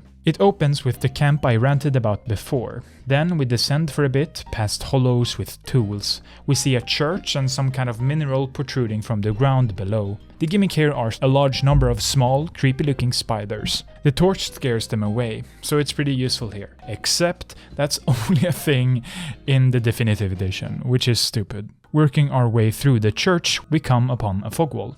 A thought goes through our minds. Another boss already? But once you enter, you're just met with a room of enemies. Another room of enemies with a health bar. Great. Dorkax said it pretty well here during my playthrough. Like, it's just a room with enemies in it. It's not a boss. But if you put a health bar there, it's like, what was this? Was this supposed to be a boss? Really? Yeah. This is just a room of random enemies that, just like the room of rats, feels like a normal encounter in a Souls-like. But because of the health bars, yeah, there's one for the zombie guys and one for the magic zombie guys for some reason, this becomes a boss fight. It's all just a big joke to me. This just isn't a boss, and that's arguably worse than being a bad one. This opens to the main cove, a ravine with enterable caves and houses on either side of it. Even though it's all essentially made out of the same Dust 2 looking sandstone texture, the interiors look fine. In the vanilla version, the ravine itself still looks bad, with no depth to any of the visuals. Enemies include more spiders combined with hollows, magic users that make half of the ravine very annoying to traverse because it's Dark Souls 2, and, because they can, more basilisks. If we saved the crow guy in the shaded woods, we can now trade boss souls to create powerful special weapons and other equipment here, which is nice. I used basically the same weapon throughout my vanilla playthrough though, but coming back here after beating a boss was a nice trip to have a look at the new weapon unlocked. Across a walkway over a pit of spikes, we enter another church. I'm actually surprised that this room didn't have another boss health bar, because it has a lot of spiders and a couple of hollows flooding us. But because the game didn't feel like adding another boss health bar, this church is just another church with a normal, for Dark Souls 2 standards, amount of enemies. The church does have a fog wall to another boss though, descending through the broken floor, traversing spiderwebs into a big cave. A big spider awaits. The 𝙧𝙚𝙖𝙡 is a cool looking and pretty great gameplay-wise boss fight. The gimmick here is threefold. The big spider sends its kids at you. This can be overcome by holding a torch, but this is only a thing in the definitive scholar version of the games for some reason. The second gimmick is that the spider has two heads. You can't fight its ass, instead you have to fight its head or its other head. The last is actually the defining one for me, even more so than the two heads. As a caster, this fight is long and arduous, having to dodge this laser over and over and over and over and over and over and over and over and over and over again, as keeping at range basically guarantees it. It's made longer if you're a pure caster because the spider has lots of resistance to magic, like all the other bosses for some reason. Dodging the laser is simple enough, but missing the timing even slightly is extremely dangerous. It deals massive damage, and if you're unfortunate enough to forget about the other spiders present, you'll probably die a horrible death, like I did many times. In Melee, this fight is more fun and a whole lot shorter. Hit the heads while dodging the legs and lasers. Fun for Melee, not so much for sorcerers. After defeating the Old Iron King in Iron Keep, the Rotten in Black Gulch, the Lost Sinner in Sinner's Rise, and 𝙧𝙚𝙖𝙡 in Brightstone Cove Seldora, the four so-called Lord Souls, we get access to the 𝙧𝙚𝙖𝙡 Castle. This is the huge black spire we see in the distant mountains from Majula. We get there through another one of the Shaded Woods pathways, the Shrine of Winter, who also happens to be the way to the last DLC. But we'll get to that later. The Shrine of Winter itself is just another extension of the Shaded Woods, so it's not really anything worth talking about. From the outside, Castle 𝙧𝙚𝙖𝙡 looks amazing. A towering dark castle with light accents set atop a slick dark mountain. It's always raining, so everything looks shiny. Again, it looks amazing. Getting inside is a bit confusing, but killing the infinitely respawning guys in front of the statues blocking our way opens the main entrance, kinda like if you're playing Origins in Black Ops 2. There are a couple of elephants here too, another generic big guy with a big weapon. Slow attacks, huge openings, easily defeated in a one-on-one by just circling around. This isn't the first enemy like this, and it's far from the last. Once inside, the castle looks lighter, the white accents replacing the darker. It's also rather eerie. It's pretty eerie from the outside too, don't get it twisted, but from here on out it's rather quiet. There's a ghost in the lobby, and I didn't really listen to what he had to say. Going straight leads us to the throne room. Empty, except for the two chairs and a red rug. The walls stick out like a sore thumb. A completely empty wall with a repeating pattern of bricks. This is what Dark Souls 2 does worst in terms of its visuals. Some places look amazing, big vistas and overarching aesthetics mostly, but smaller up-close details and detailing can look outright unfinished. This looks unfinished and would probably get someone over at Naughty Dog fired. Gameplay-wise, this area is a lot like Dark Souls 1's Anor Londo in side sections. Rooms and corridors that are slightly smaller than we're used to. Fighting through the area, there are a couple of standout locales. A big room surrounded by gargoyle statues. This room is a mixed bag. On one hand, the fighting in here is fun for the first time around, if you don't fuck it up. Killing the gargoyles opens the door behind them. Some of them have items, some have mini-boss or Dark Souls 2 boss level enemies. As a mage, these gargoyles soldiers suck. They have crazy resistance to magic, and the room is chock full of them to the point where clearing the room depletes all of your magic. The room is also a lot darker in the definitive version, so I preferred it overall in the vanilla Melee playthrough. The castle ramps up in difficulty. The outer sections filled with archers are more of a nuisance. These outside segments look good on paper. They play fine and look great from a distance, but the more I look at them, the more they look like areas you're just supposed to see from a distance. It's like escaping a Call of Duty multiplayer map and looking at the empty houses or background details. This place doesn't look good, and I've finally found a way to relate it to something else. It sounds harsh, but that's how I truly feel about 𝙧𝙚𝙖𝙡 and some of the other areas of Dark Souls 2 purely decoratively. At the top of the castle we find Nashandra, the queen of 𝙧𝙧𝙖𝙡. She's really big, kind of like the woman we find in Dark Souls 1's Anor Londo, but less... Right after this we have a boss fight, and we're ready for a really hard one. The area demands it. The Twin Dragon Riders is maybe the least fitting fight in the entire game. In a room filled with piles of gold, golden details and 2 guardians, we find one of the easiest fights in the game. It's another big guy with a big weapon, and another duo fight. This isn't nearly enough to make it annoying though, so one of them is stood on top of a pillar in a corner firing arrows at you. Getting the guy with the arrow down is so easy it's a joke. Just stand underneath the pillar and wait for his friend to doom him. This makes the fight trivial. Circle around and dodge sometimes. Both of them have little to no health and they both leave big openings. Again, not a very fitting midpoint to the castle, and not a very fitting area for these 2 jerk-offs. Moving on, we're met with an elevator and a room that doesn't make sense. A square room with a Roman theater setup, but instead of a stage, there's a door? Trying to justify why this place looks like this is rather strenuous, so I'm not going to try.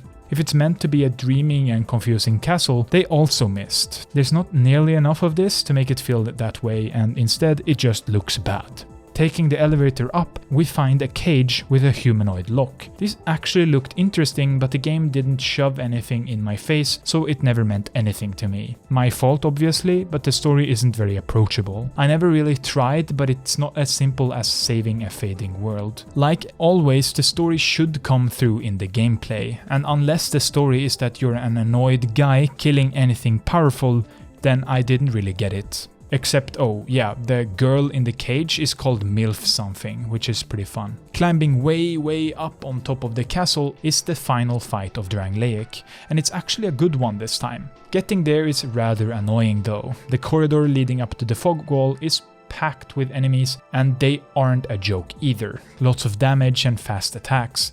If the fog wall worked the same as it does in the first game, or in every game after this one, this wouldn't have been an issue, making runbacks into a dodging, weaving and pathing question. Here it's an annoyance. Either you clear it out, killing the enemies a couple dozen times, or you fight your way through until you beat the boss with the longer, more annoying boss runback, making a worse boss. The boss itself is again fine. It's pretty good actually, but I have to admit it is somewhat soured by the runback. This is the Looking Glass Knight. Unsurprisingly, another big knight with a weapon and a big shield. First of all, the arena this fight takes place in looks great. The rain, lighting and lightning helps a fair bit, but the arena itself, a broken top of a tower, looks good.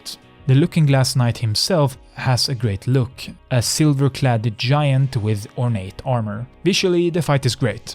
Gameplay-wise, it doesn't really disappoint either. I have some gripes here, but the biggest one has already been mentioned, the runback. The other, only real problem with the fight is that it's frankly too easy. I'm not playing the get good Dark Souls is easy card here, but such a cinematic and frankly great potential-wise fight feels squandered by defeating it in 3 tries. I want to learn the attacks. This guy looks cool and so does the arena, but he doesn't feel very powerful. Sure, he spawns another guy and that ups the ante for a bit, but it's just another NPC that is easily fooled by tricking its AI. If the Looking Glass Knight was about 20 times faster and had about a third more health, this fight could have topped lists. Melee made the guy super simple and I got him down on my first try, by just reacting to all the attacks. He's simply too slow, and just circling him works extremely well. My mage playthrough had a harder time, but using a toxic cloud and some soul greatswords to start out the fight made it easier. He has some serious magic defenses, like every other boss it feels like, so it's a slower fight, once again. Took a couple of tries, but they were fun. I saw a bit more of his ranged lightning here, but it's nothing special. simple waves and projectiles. Fun fact, his shield deflects some magic, which is a cool detail. The knight is defeated and we step onto an elevator. The ride is pretty long, but emerging from a cave, it starts to make sense.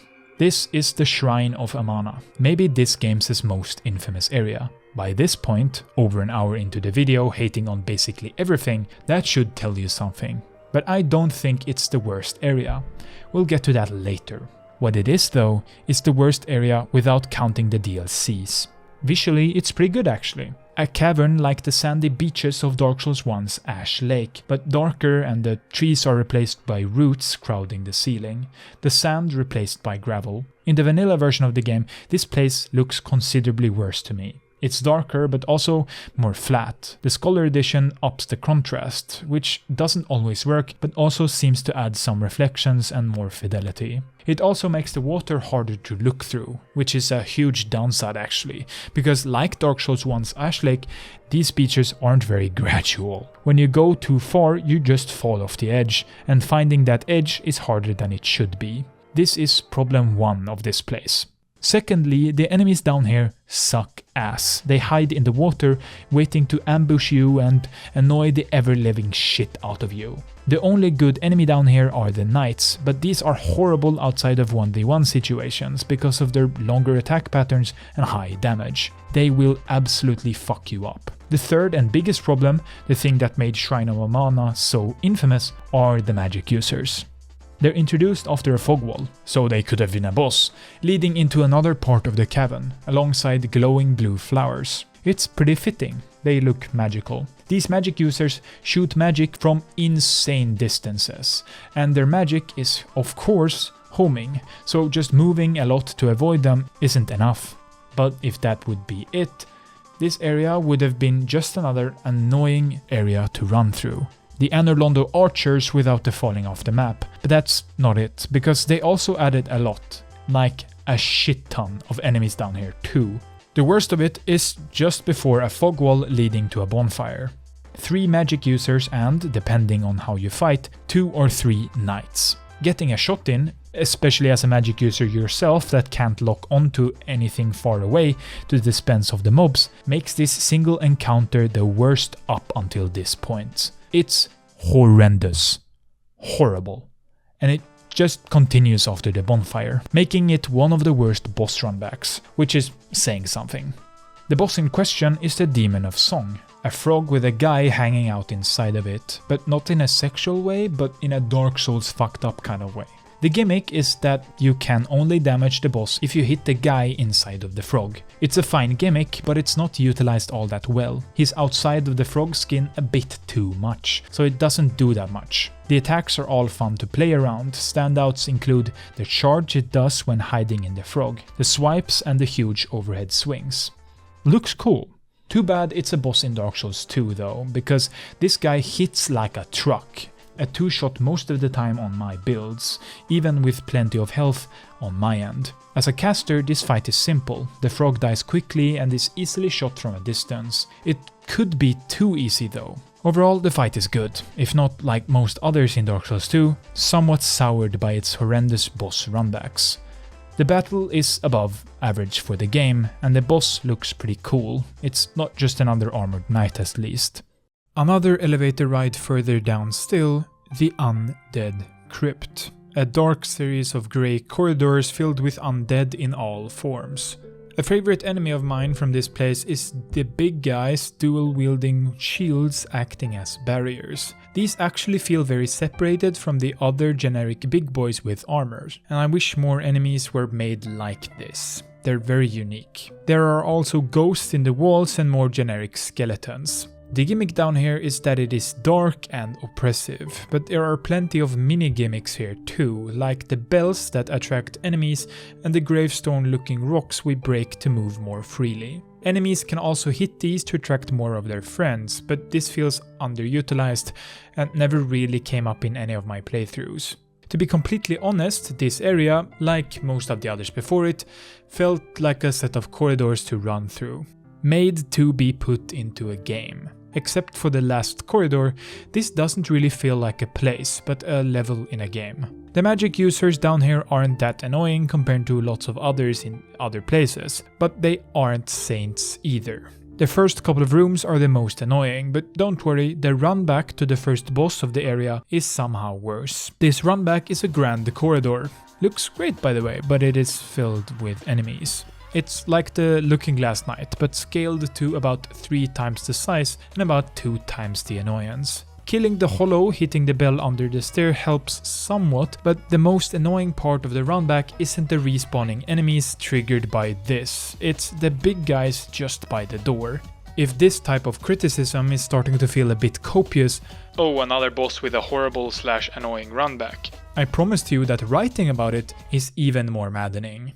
The boss hiding behind the runback is 𝙧𝙚𝙖𝙡𝙮, the Royal Aegis. Surprise surprise, this boss is another big guy in armor, but this one feels different somehow. It might be the dark energy emanating from its core, but it's probably because this guy feels appropriately fast for once. And it's fun to dodge too, lots of overhead strikes and slow projectiles that don't home in on you. These are introduced about halfway through alongside a power-up explosion ability, kind of like a combo of Dark Souls 1's Nito explosion and Artorias power-up. The swipes it does do feel a bit too lingering sometimes, but it's nothing dodging in another direction can't fix. As a caster, this fight was too easy. The boss didn't have enough health, and his gap closer isn't fast enough to get us caught getting cocky spamming fast magic attacks. It's a great fight overall, one of the best probably, but also just another set of angry armor.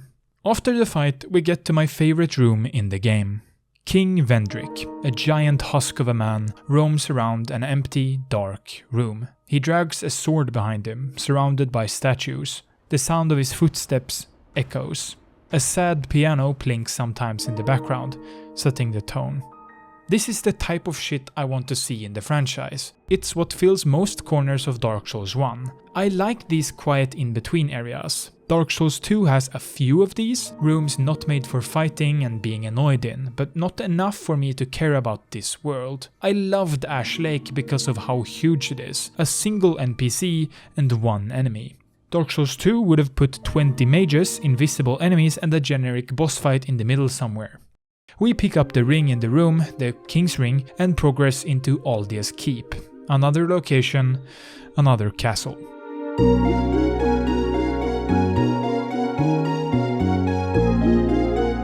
Back through the shaded woods, taking the road blocked by a King's Ring gate. This only open when you have the King's Ring equipped. This would suck if you didn't have so many ring slots, and it still kind of sucks because unlike the FAP ring or something like that, the King's Ring boosts pyromancies. Like, come on.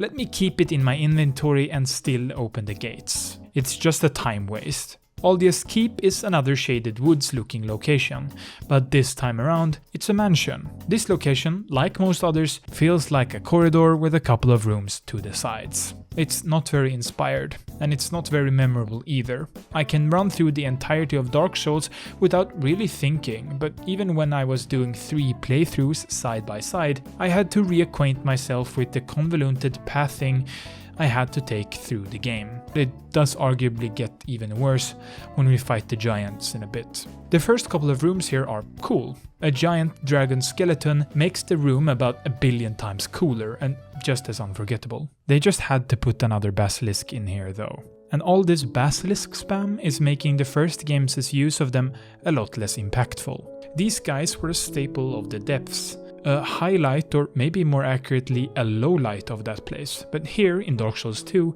they grace almost every area. They're spammed around like they had to meet a quota. It feels uninspired and subpar compared to its predecessor. The worst part of this place is a long corridor. Like any other corridor in the game, you just have to get to the end of it, but there aren't any fun corners to find and very little exploration that isn't just another enemy, and the corridor itself is filled with enemies that hate you as much as you hate them. Trolls from the beginning of the game are reused here, and even more basilisks. If this was Dark Souls and not Dark Souls 2, I would comment on this troll rushing through the door, dealing massive damage at the end of this corridor. But this is Dark Souls 2, so the bar is considerably lower in this department. Dark Souls 2 doesn't do this that much, but it just fades away into the other bullshit, unlike the fake out fight and prison escape or the bridge dragon in the original. Behind this sits a boss fight, because of course there's another boss fight, in a huge cage. This is the Guardian Dragon, our first dragon fight. As a melee user, this fight is laughable. The fight doesn't seem to have been playtested at all, and it dies before we even get close to seeing all the cool attacks and animations that follow them. My first time around in my mage playthrough, I got stuck against a wall and died without being able to escape. This was partly my fault, but also not really. The fire-breathing attack lasts longer than it should and deals a crazy amount of damage. All of the dragon's attacks deal lots of damage actually, but that's also nothing new really. They couldn't balance the game by making attacks harder or more skillful to dodge. Instead, they make them deal a big chunk, often your entire health bar, amount of damage and hope you die or get scared to play around it. Magic deals lots of damage here, but hitting the thing can be pretty hard. Took me more tries than I care to admit. The best part of this place is the view from beyond the boss arena. This can actually be seen before the fight, but who cares, you're a nerd. An orange sunset sets the tone. A wood of pine trees from the direction we came, giant pillars of stone, like huge trees reaching into the skies, litter the area. Too bad it doesn't make any sense, because we can't even kind of see this place from Majula, and it makes it all feel very gamey. I've already talked about this, but it does take away from the map for me personally, even if places like this look amazing outside of their context. Another elevator takes us up to the Dragon Eyrie, another floating castle with another amazing looking vista inviting us to explore. Again though, it doesn't make any sense from a geography standpoint. It feels extremely gamey and artificial, but it looks cool and I don't really care anymore.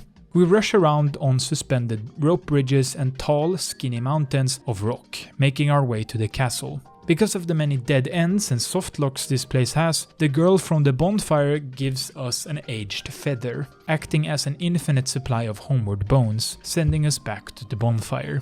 This place could have been fun to explore, but it just simply isn't. If you want to truly explore this area, you will have to use a lot of fragrant branches of yore, which feels like an extremely artificial way to slow progress in the area, and the game as a whole to be frank. Also, the feather being a must use here feels like they just didn't manage to design something that works without it. It's lazy and it feels bad having to warp back and forth just to progress. This sucks a bit because there are plenty of places to explore here, but instead you fight a couple of dragons and exploding guys from the prison we thoroughly explored earlier. Another reuse that I don't think makes any sense. The castle itself is known for two things. The thing at the end we'll speak about when we get there, and the enemies. These guys are well known for their fast, unrelenting attacks and for being harder than they should be. They, like most other mini-bosses, are big guys in armor, except their openings are short and they hit extremely hard. They also do large sweeping attacks in alternating directions, so dodging backwards or just keeping away while waiting for overhead attacks is the way to go. My mage playthrough had problems at first, but it turns out the enemies here take lots of magic damage, so most of them just die quickly. I actually had a lot of fun exploring the castle, say for the last staircase filled with enemies. It's a bit ridiculous. There are lots of enemies, but very few extremely annoying ones, something that tends to destroy every area of the game. It's also new in terms of visuals and openness. Lots of corners leads to others, and running off roofs leads to more corners. It's a small but packed place. Too bad it's just a run back to a boss I won't speak about. This boss is a big dragon. The fight looks like this sped up about 10 times, and I won't even attempt it. It looks too peaceful to disturb or something, the orange sky outlining it. Instead, we speak to the big guy and get an item, sending us on a quest across the map. This item is the Ashen Mist Heart, and the quest is to relive memories of a war long forgotten. These memories are found inside the dead, tree-like giants I mentioned at the start of the video, and yeah, this sucks. The sucky part is that these trees, these giants, show up within the first couple of hours of the game, or the first couple of minutes of the retrospective video. They call to us, seem important, and then vanish from relevance for the next literal 20 hours. That's insane. It's like a dad hoarding every splinter of wood he's ever collected, every plank, every scrap, only to finally use it 2 decades later. Not to fix a broken fence or build a treehouse, but to use as his pillow or toothbrush. The memories themselves are interesting at first, but lose their novelty fast. There are a few of them. I picked 3, all set in the fortress from the beginning of the game, where most of the memory content is concentrated. Here's how they go. You run through a chaotic gauntlet filled with what feels like 1,000 enemies, but instead of attacking you, they're busy fighting each other. It looks cool in theory, like some grand war, but in motion, it's more goofy than epic. Enemies don't fight each other the way they fight you. Then you sprint to the end, press a button on a dead giant to receive a giant soul, or in one case, fight a giant that mirrors the game's first boss to claim the soul. That boss fight is worth talking about, not because the fight is good, it isn't, it plays like a turn-based RPG no matter how you approach it, but because getting there is miserable. Screen shakes, one-hit deaths, and constant annoyances make the path a slog. It's a low point, but one we've already hit 12 times by now, so it's not even surprising anymore. Also, there's a time limit here. It never changed a thing in my playthroughs, but if your character specializes in like poison or something really slow, you might have a somehow even more lackluster time here. Once you've gathered a few giant souls, you can finally challenge Vendrick, the king. The more giant souls you've collected, the less resistance he puts up. This fight is extremely cinematic, but also, as anything other than a pure melee build, horrible. My mage build just didn't kill this guy. We'll get to more of this later, but I never killed this guy in my sorcery playthrough. That is in very stark contrast to my Dark Souls 1 sorcery build that admittedly was too easy, but at least it was fun. As a melee user, this fight is again cinematic. It looks and sounds amazing, genuinely.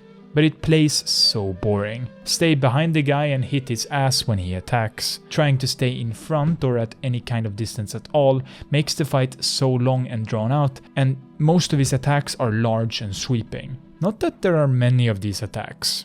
This is what the Extra Life page looks like for this boss. There are 4 attacks. In my melee playthrough, I only saw 3. Also, take a look at right there. Yeah. The countermeasure for every attack is just, in quotations, left leg. To make it worse, he also, like all the bosses in the endgame, basically hits hard enough to kill you in 1 or at most 2 attacks. This is extremely punishing, and it promotes cheesy tactics and survival over learning his patterns and ultimately mastery. Dark Souls had a couple of optional bosses, varying from a girl with her feet out to a 3rd asylum demon. Dark Souls 2 has a couple too, but the most famous, most infamous maybe, is Dark Lurker.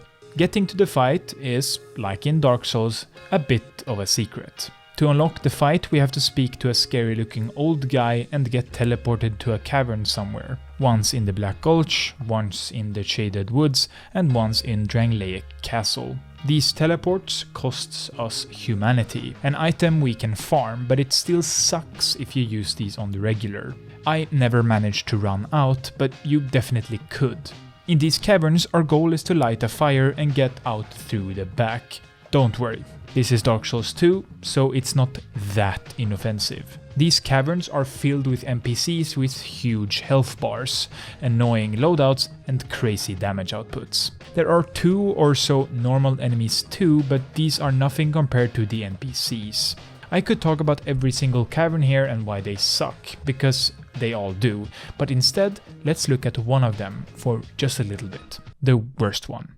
Right away, you spawn on a ledge. This might seem like an advantage, but it only forces you to either slowly edge down as you try to lure one enemy at a time, which doesn't work because they all just home in on you once they've noticed you, or you try to play the 3v1. That's annoying, but not egregious. What takes this a step further is the NPCs here. One is a huge bullet sponge with big weapons and huge armor that doesn't stagger, the tank. The other is a pyromancer that obviously shoots right in between your rolls while you're fighting the tank, doing huge damage because that's what this place needed. The last straw is the normal enemy ghost thing that puts you on the ground. This place just wasn't playtested at all. Someone made a cavern, another person placed a couple of guys in it, and neither ever played it to make sure they fit.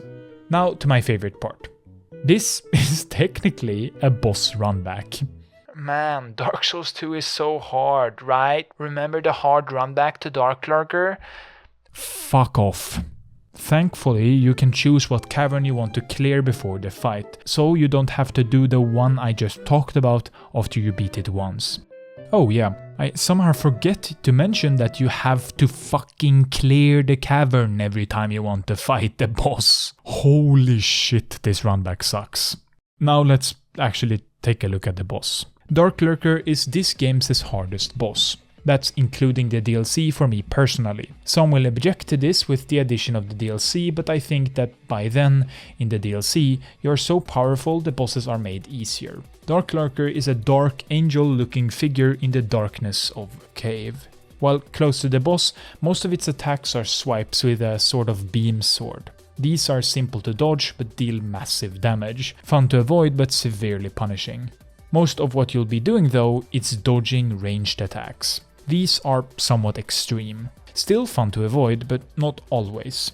Basically, all of these ranged attacks also explode on impact. This is still very much possible to beat, but what makes the fight so hard is that about halfway through, the Dark Lurker is duplicated and the fight is more than doubled in difficulty. Trying to kill the one guy while dodging the area of effect explosions from the other's ranged attacks is hard. As a mage, it's all about finding windows between his ranged attacks. It was easier this way, which is new to the mage class. A hard boss being easier when you play as a mage? Crazy.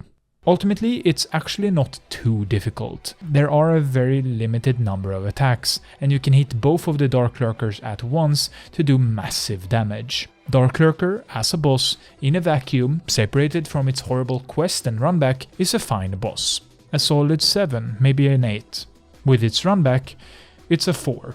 Below average. Infuriating. It took me a solid 1.5 hours, with the runback taking about 60% of that time.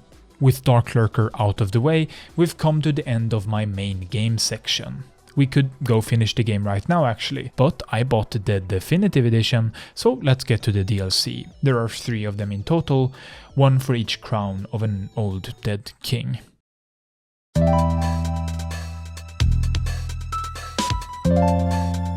We're starting with the Sunken King, accessible through the Black Gulch. Entering the DLC is the second best part of it as a whole.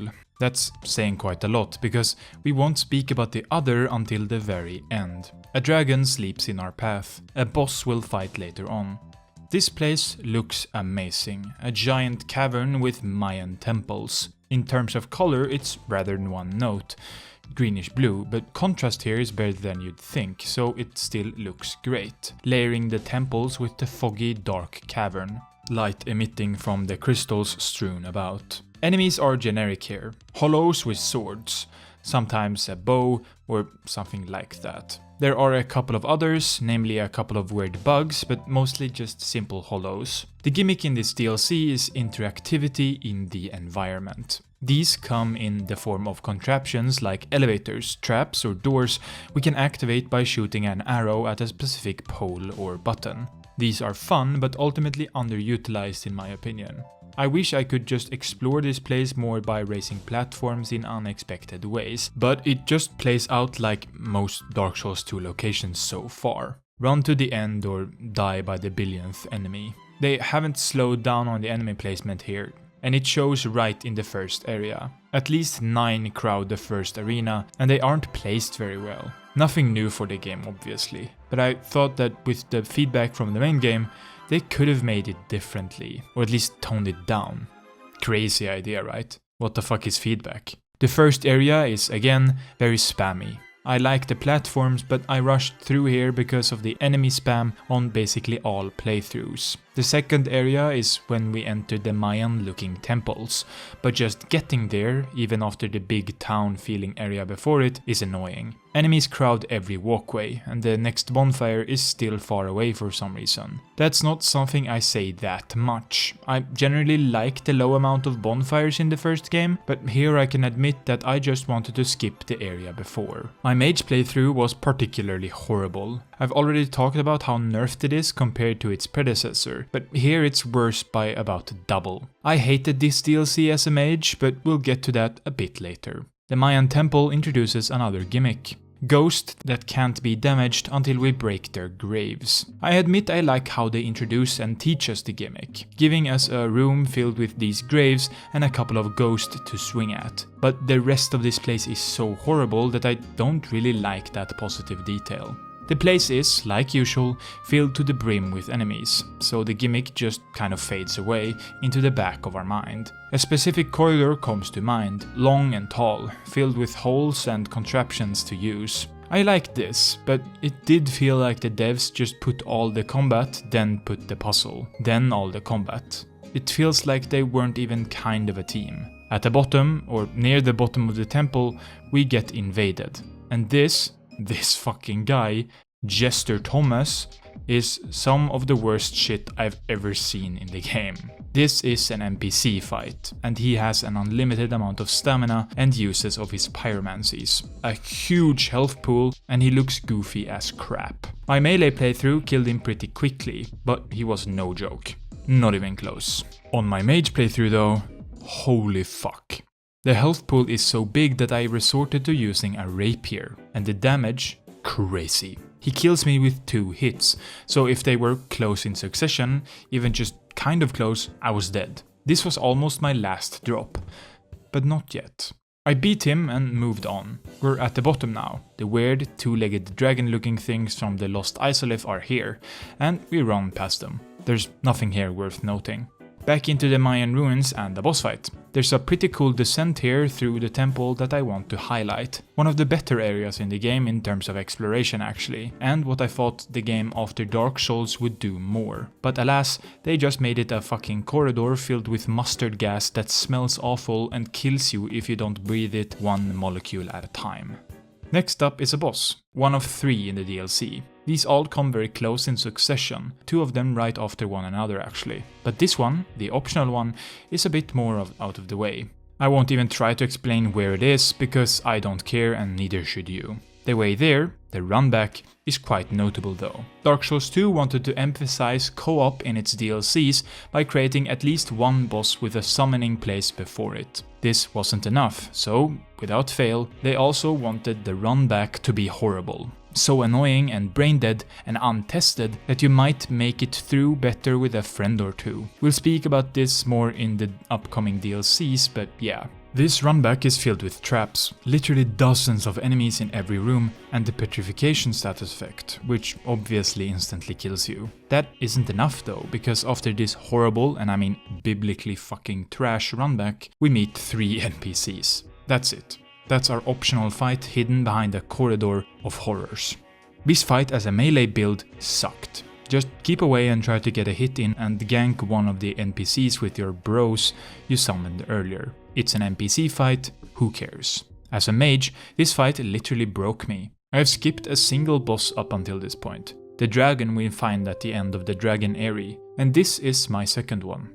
As a mage, this fight is so unfun, so unengaging and frustrating. So mindless, so bad, so boring, I just never ran back a 3rd time after dying twice. I just went to the next boss. It broke me. Dark Souls 2 broke me. I never finished the game as a mage, and I never will. I don't care. The game isn't an RPG anymore. The game doesn't work as a pure mage. My mage playthrough ended with this fight. Sure, I finished the DLC, but only because I was looking forward to the final boss. That means that the other 2 DLC will lack the mage perspective. It was that unfun, that frustrating. So much so that I just quit. Also, I summoned here. That's not a big deal to most people, but some are stupid enough to think that playing the game while you're not using half of its intended systems is the actual intended way of playing it. I've already spoken about this at length previously, but yeah, I summon if I think it will make the fight more fun or if I think the fight is too hard and not fun enough to actually master. I have a job, a hobby that sometimes feels like one, making videos, and I don't want a third job learning specific attacks in Dark Souls 2.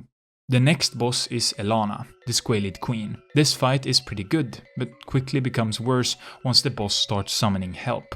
Elana is a caster and deals massive damage if she manages to hit you with her magic. She's pretty squishy though, and it's easier to hit than you'd think, especially earlier on. On my mage playthrough I summoned her again, without even trying the fight first. So I probably missed out on some totally amazing fighting, but who cares? I know I don't.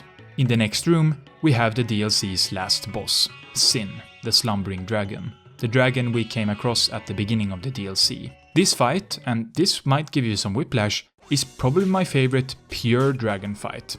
So I can exclude the Nameless King from Dark Souls 3 in the Dark Souls series. I actually think this is a pretty amazing fight. First of all, the visuals here are pretty stunning. A grey dragon with a giant spear through its body, spewing flames with green, poisonous accents. The cavern is well lit but still dark and moody. Stalagmites and stalactites sticking out from the floor and ceilings, breaking as the giant dragon slams into them. The dragon's animations are also great. Nothing notably stiff or mechanical compared to the rest of Dark Souls 2's roster. Also, no moves that I found annoying in terms of their length or damage. All of them felt very doable and fun. As a mage, I had a lot of fun, but as a melee build, even more so. I put on my coolest looking knight armor and fought the beast hand to dragon hand. It felt epic. The closest this game ever felt to any fight in Dark Souls 1 in terms of pure aura. That's it. That's the DLC. It ends on a huge high note for me personally, but it's just more Dark Souls 2 with all of its ups and downs. The next DLC can be accessed in the Iron Keep. This DLC starts out on a huge high note, like the first one. A set of giant towers sits in a wasteland of ash and orange lava. A bright sun sets the tone, sitting at a shallow angle, blinding our character. A layer of snow-like ash and grime painting it. Walking over a chain to the Broom Tower, the location's name, is a highlight. It looks amazing. But like the usual, we quickly get inside and see more of the usual dark grey. At the very top, we find a weird looking enemy, an ashen idol. These heal nearby enemies, and to defeat them permanently, we use a new item only found in this DLC. A smelter wedge. It's advised to save these till the end. We'll need a couple for the last boss fight. Moving through the tower is, unfortunately, just an extension of most of Dark Souls 2. There are a couple of new enemies, but they act like large hollows with slow, boring attacks. The best part of the descent is the act itself. Sometimes we get to fall from platform to platform and explore the tower in a fun way. It's not as annoying as lots of other areas in the game. Don't get me wrong here though, they still spammed enemies everywhere to force you to either run past everything poorly or slowly die as you explore. A fun new enemy here is the humanoid guys carrying explosive oil barrels that explode when you hit them. Instead, you should lure them into fire. This is novel but not used enough. A few fights let you use their exploding nature to your advantage, but it's never taken far enough or made approachable enough to where it felt completely natural. A room worth noting is one with a lot of these guys and a giant slow guy with a big club. This room can absolutely destroy you if you don't take care of the exploded dudes beforehand. The giant is fun for the most part, but nothing new. He looks cool, I guess. Assassin looking guys with lighting magic are introduced, and they work pretty well. They deal massive damage and can do so on basically all ranges. This didn't feel balanced, but I never really had a hard time in the corridor where they are overused, so I don't mind them. The descent is actually rather long. It took me a solid hour to make it to the first boss fight, the one that made me go from disliking to hating Dark Souls 2 my first time around. There are bad runbacks. Think the Crystal Cave. It takes a while and leads to a mediocre boss. And then there are bad Dark Souls 2 runbacks. Think the Smelter Demon or Gank in the last DLC. And then there is the worst runback in Dark Souls 2. The Blue Smelter Demon. Yes, a recolor of another Dark Souls 2 boss fight, an optional DLC fight, has the worst runback in Dark Souls 2 in my opinion. Why is this runback so bad? First of all, like the last DLC, this runback wants you to summon for it. It gives you a safe room filled with summon signs before the gauntlet. This is a bad omen for sure, but not enough. We're given a choice. Either we pull a lever and fight 10 double axe guy while someone assaults us with a machine gun in a narrow corridor, or take the long way around. Both are horrible. Both are so horrible, in fact, I can't really pick which one is worse. The corridor is quicker, but deadlier. I mean, look at it. It's laughably horrible. The other route is longer and filled with enemies that do weird, annoying shit to you. Casters cast magic that slows you down. I mean, of course they do. If you run through, you will take massive damage and face a big giant in the room with the fog wall, placed perfectly so you have to pray to whatever deity you worship. I picked Northern Lion. Get it twisted. Your actions impact nothing. Your fate is predetermined. The only thing that you can change is your reaction to it. To give you a safe passage into the boss arena. When I played Dark Souls 2 for the first time, I quit after a couple of bosses because it felt awful just to move. I did this 3 times actually. The time I finished it though, I did most areas in an hour or 2. I rushed through the entire game in less than a week. I had some fun, but it was mostly just going through the motions. 2 days of that week were spent here, running to the next boss. That might sound like hyperbole, and it kind of is because I didn't spend 4 hours or something each day running this back. I'm not that horribly stupid or incompetent. I just quit because I didn't want to do it and came back the next day, but it still slowed down my playthrough by an extra 2 days. It's still ridiculous. So yeah, the boss is just a smelter demon, but blue. Moving on. Actually, it's worse this time around. The dude deals so much damage that I had to do the run back a couple more times than I wanted, even on my second time around. F tier garbage. A tall room around the run back has elevators we can ride. I like this place. It looks cool and is fun to explore and traverse, jumping off at set and not so set locations to find new corners. At the bottom of this, we find the DLC's main boss, behind another gimmick. Before we can even think about entering the boss arena, you should put smelter wedges in all the Ashen Idols. This is what you save them for. If you let them stay, the boss will regenerate their health, a bit like the snake lady in the Poison Tower underneath Bowser's castle. The boss behind the fog wall is the Fume Knight. Another big knight with a cool looking armor set and a big weapon. The Fume Knight is a highlight in the game. A pretty huge one actually. I would probably call it the best boss in the game, just above the Dark Lurker fight if you could skip the runback, and the Ruin Sentinel trio if you could skip that runback. What makes it so good is its attacks. They are all very much readable and fun to dodge. There are some exceptions. Sometimes the Fume Knight slowly moves his sword around in a big semicircle. This somehow deals massive damage, so do all the attacks like usual actually, but the attack is so slow, so if you dodge it and still get hit by the end of it, you will feel a bit snubbed. About halfway through, the knight powers up his sword. This is actually peak. The big explosion get off me attack is especially cool. I really like this fight, and its inclusion makes the DLC a couple of points better. The arena is pretty boring to me, to be honest. I like the bluish white of the ashen sand, but it's nothing to write home about. The single worst part of the fight though is that if you figure out that his back is basically a free hit at almost all times, the fight becomes very simple. Instead of dodging his attacks, you just circle around him waiting for an opening. The knight doesn't really do his jump away to safety and reset enough, and it sadly makes the fight easier than it should be. This could probably partly be attributed to me, but I'm a human and I want to win, and I also want to stop playing this shitty fucking game, so can you blame me?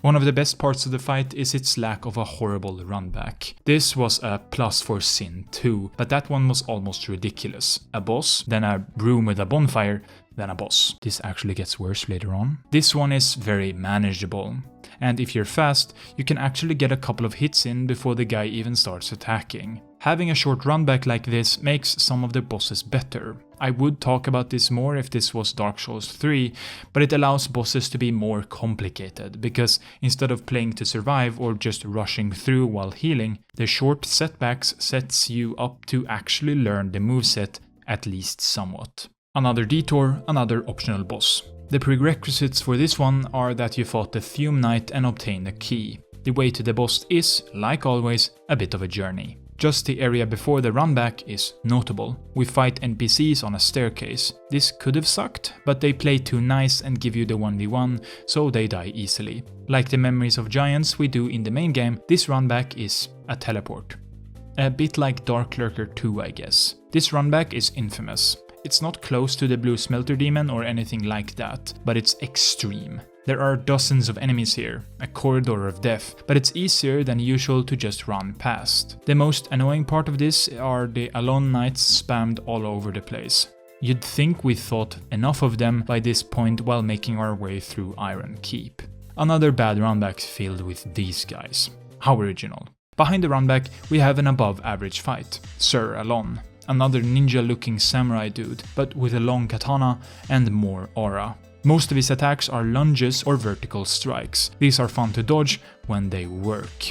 This has been a bit of a theme with attacks like these, but the hitboxes here are awful. Again, I'm probably wrong about this, but it still feels like the game's fault. I wasn't hit on my screen and it still punished me. I don't care if the hitbox is perfect, it's still bad. Very bad. The grab lunge is the worst. It catches you in the strangest ways and deals massive damage like usual. Other than that, this fight is rather standard, but challenging and mostly fun. He has a lot of health, so just rushing through him like lots of the other bosses up to this point is not a thing. This fight is the hardest of the DLC. Lots of people think that Fume Knight is extremely hard, but I think that this guy takes the cake. In Dark Souls 1 or 3, this fight could have been amazing, but because we have essentially unlimited regen and the controls are so horrible, this fight instead becomes an above average one for this game. A footnote in the series as a whole.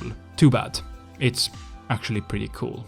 And that's the game's second DLC. It's overall okay. It has two good bosses, one of which is a knight in armor, the other being a knight in armor. They're fun for the most part, but making it to them in the first place, and the blue smelter demon, is some of the most annoying and frustrating stuff you will ever do. The last DLC is found in the Shaded Woods. This DLC looks great. Like the others, it has a very distinct theme running throughout its visuals. This time around, it's a snowy kingdom in the middle of a frozen waste. Mountains and plateaus of ice and snow stretch into the horizon. Skies are clear, but once we enter the castle, a snowy and Orlando-looking palace, an endless snowstorm swoops in. Here we fight hollows, a bit bigger and blue, but still hollows. A weapon I loved using during my first playthrough can be found here, the Ice Rapier, a long and high damaging rapier, one of the most fun ways to play the game. It also looks really cool. Almost immediately, we're thrust into a boss fight. This is a fake out. I don't hate stuff like this, but basically forcing a death is something the first game did rarely, and every time it did, it felt awful. At this point, I kind of didn't care because I already had faced the blue smelter demon runback, but it still sucks here. The fake out is that the boss is invisible. We need an item to see them. Through the gauntlet, it is.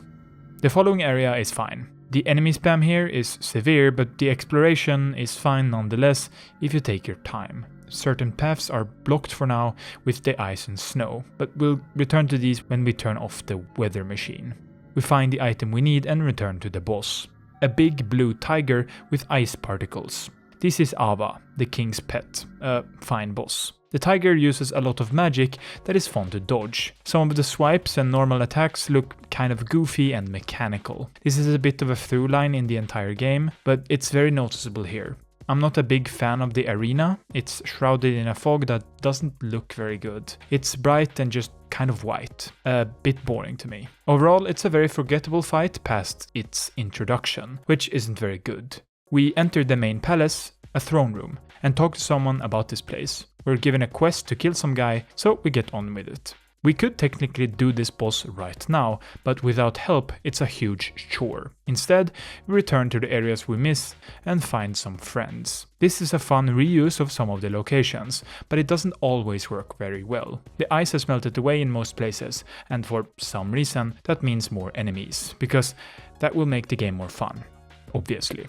A couple of notable areas include a tower where we roll a snowball to create a shortcut. There's also a new fork where we're invaded at the same time as we fight hedgehogs that deal massive damage. The NPC deals crazy damage and can heal, obviously. We also find a reskin of the Covetous Demon, but white, which is pretty funny. There is no reason for this guy to be here, in this form, and it lessens both this fight and the boss fight he originates from. They reuse the Flexile Sentry here too as a normal enemy, but it's actually not the first time. We find them in the Shaded Woods too for some reason. Man, this enemy placement never gets the opposite of old. Gathering all the knights strewn about the castle grounds, we're now ready to face the DLC's main boss. This fight is, and I hate to admit this, actually really cool. But that's almost entirely from a vibes and looks perspective. You and your newly acquired friends drop down into literal hell, an orange arena with lava flowing in all directions, roots in front, while 3 portals start spawning enemies. These are the typical Black Knight archetype, but are quite a bit more squishy. The first part of the fight is a battle with these knights, with help from a couple of NPCs. After a while, they sacrifice themselves to turn off the portals, finally spawning the actual boss. This is the Burnt Ivory King, a big guy in armor with a big sword that glows. Yeah, it's nothing new in any way, but the aesthetic of the arena and the above average fight does go pretty hard. Most of the attacks here are familiar, simple swipes and combos, but some stick out. The explosion is too fast. There's no time to get away if you play in close range, and if he starts the attack in the middle of one of yours, you're fucked. This isn't the biggest deal, but it did cost me lots of health. About halfway through, the sword gets bigger, but I didn't really notice a change outside of that. It's another fine fight, undeniably cool. But I skipped something. Some of you will know that. Like the first 2 DLCs, there's an optional boss. But before we talk about that optional boss, let's talk about a runback again. We lay down in a coffin and slide down the mountains into the frigid outskirts. Like the other DLC runbacks, we're almost certainly supposed to bring a friend. I didn't, because it didn't help. This area is huge, like among the biggest in the entire game, but empty. Oh, and there's fog? Thick enough to where you can't see the 2 feet at the end of your legs. In this fog resides one of the worst enemies in the entire game, Frozen Reindeer. This guy's attack patterns are extremely damaging, quick and large. They charge at you in the fog, sometimes groups of up to 2 or 3 by the way, and they never give up. If you could just kind of run past these, this runback would be a speck better. But no, they run as fast as you do, and if they don't, they shoot homing projectiles because of course that deal just as much damage. This is just ridiculous. I could bet money on that the developers just didn't even run through this area once. They might have fought a couple of reindeer and mapped out the route, but no one, not a single tester, ran through this entire place and beat the boss at the end without any checkpoints or help. I imagine the day when this game makes it to the Nintendo Switch. A player stuck in the fog for hours, stick drifting left and right without knowing and thinking that the fog was doing something actually cool. But no, the fog is just there to make it more annoying and to obfuscate the horrible gameplay. Fuck this place and fuck you for making it. At the end are 2 tigers. Yeah, another reuse. The fight itself didn't seem that hard, but the runback makes you play like you're going to die, no matter how hard you try. And I did. I had to make the runback so many times that at around an hour and a half, I just stopped. Yeah, you heard that right. I didn't even kill the boss at the end of this runback. It's just a tiger again, but reused in a lazy, uninspired way. The developers do not deserve my time in the fog. When I said that the Blue Smelter Demon runback was the worst in Dark Souls 2, I was, talking plainly, lying. I didn't really know that while writing, but I know that now. This runback rivals the worst parts of the worst areas of Dark Souls 2. And Dark Souls 1. This runback is worse than the Bed of Chaos. In the previous part of this series, I called that Bed of Chaos the worst single thing in all of Dark Souls. But this area, is the worst thing in the entire trilogy. Probably in the entire Souls 1 series. At this point in the game, I was so tired, outright exhausted by the game that is Dark Souls 2, that I quit the game for 3 months, didn't finish the script for that long, and only came back now, as I'm writing this, to finish this shit up. This game made me want to scrap well over 20,000 words of video, which for me translates to about 2 hours, just so I could get on with my life and play something I actually care about in a positive or more meaningfully negative way. I would have rather played and talked about Lord of the Rings Gollum for a while, because at least that game is so bad it's funny. This is just good enough to be extremely mid. Frustrating more than anything. The DLC ends on a cool note. The amazing visuals of the final arena and the cool moment of dropping in with your boys, but that's about it. I like the aesthetic overall, it's one that felt novel and dreamy in the first game, the magic painting with a snowy kingdom, and it felt cool to return. But the bosses are above average at best and in a literal alpha stage at worst. Gimmicky fucking bullshit. With the 3 DLCs finished, we can finally finish the game and get on with our lives.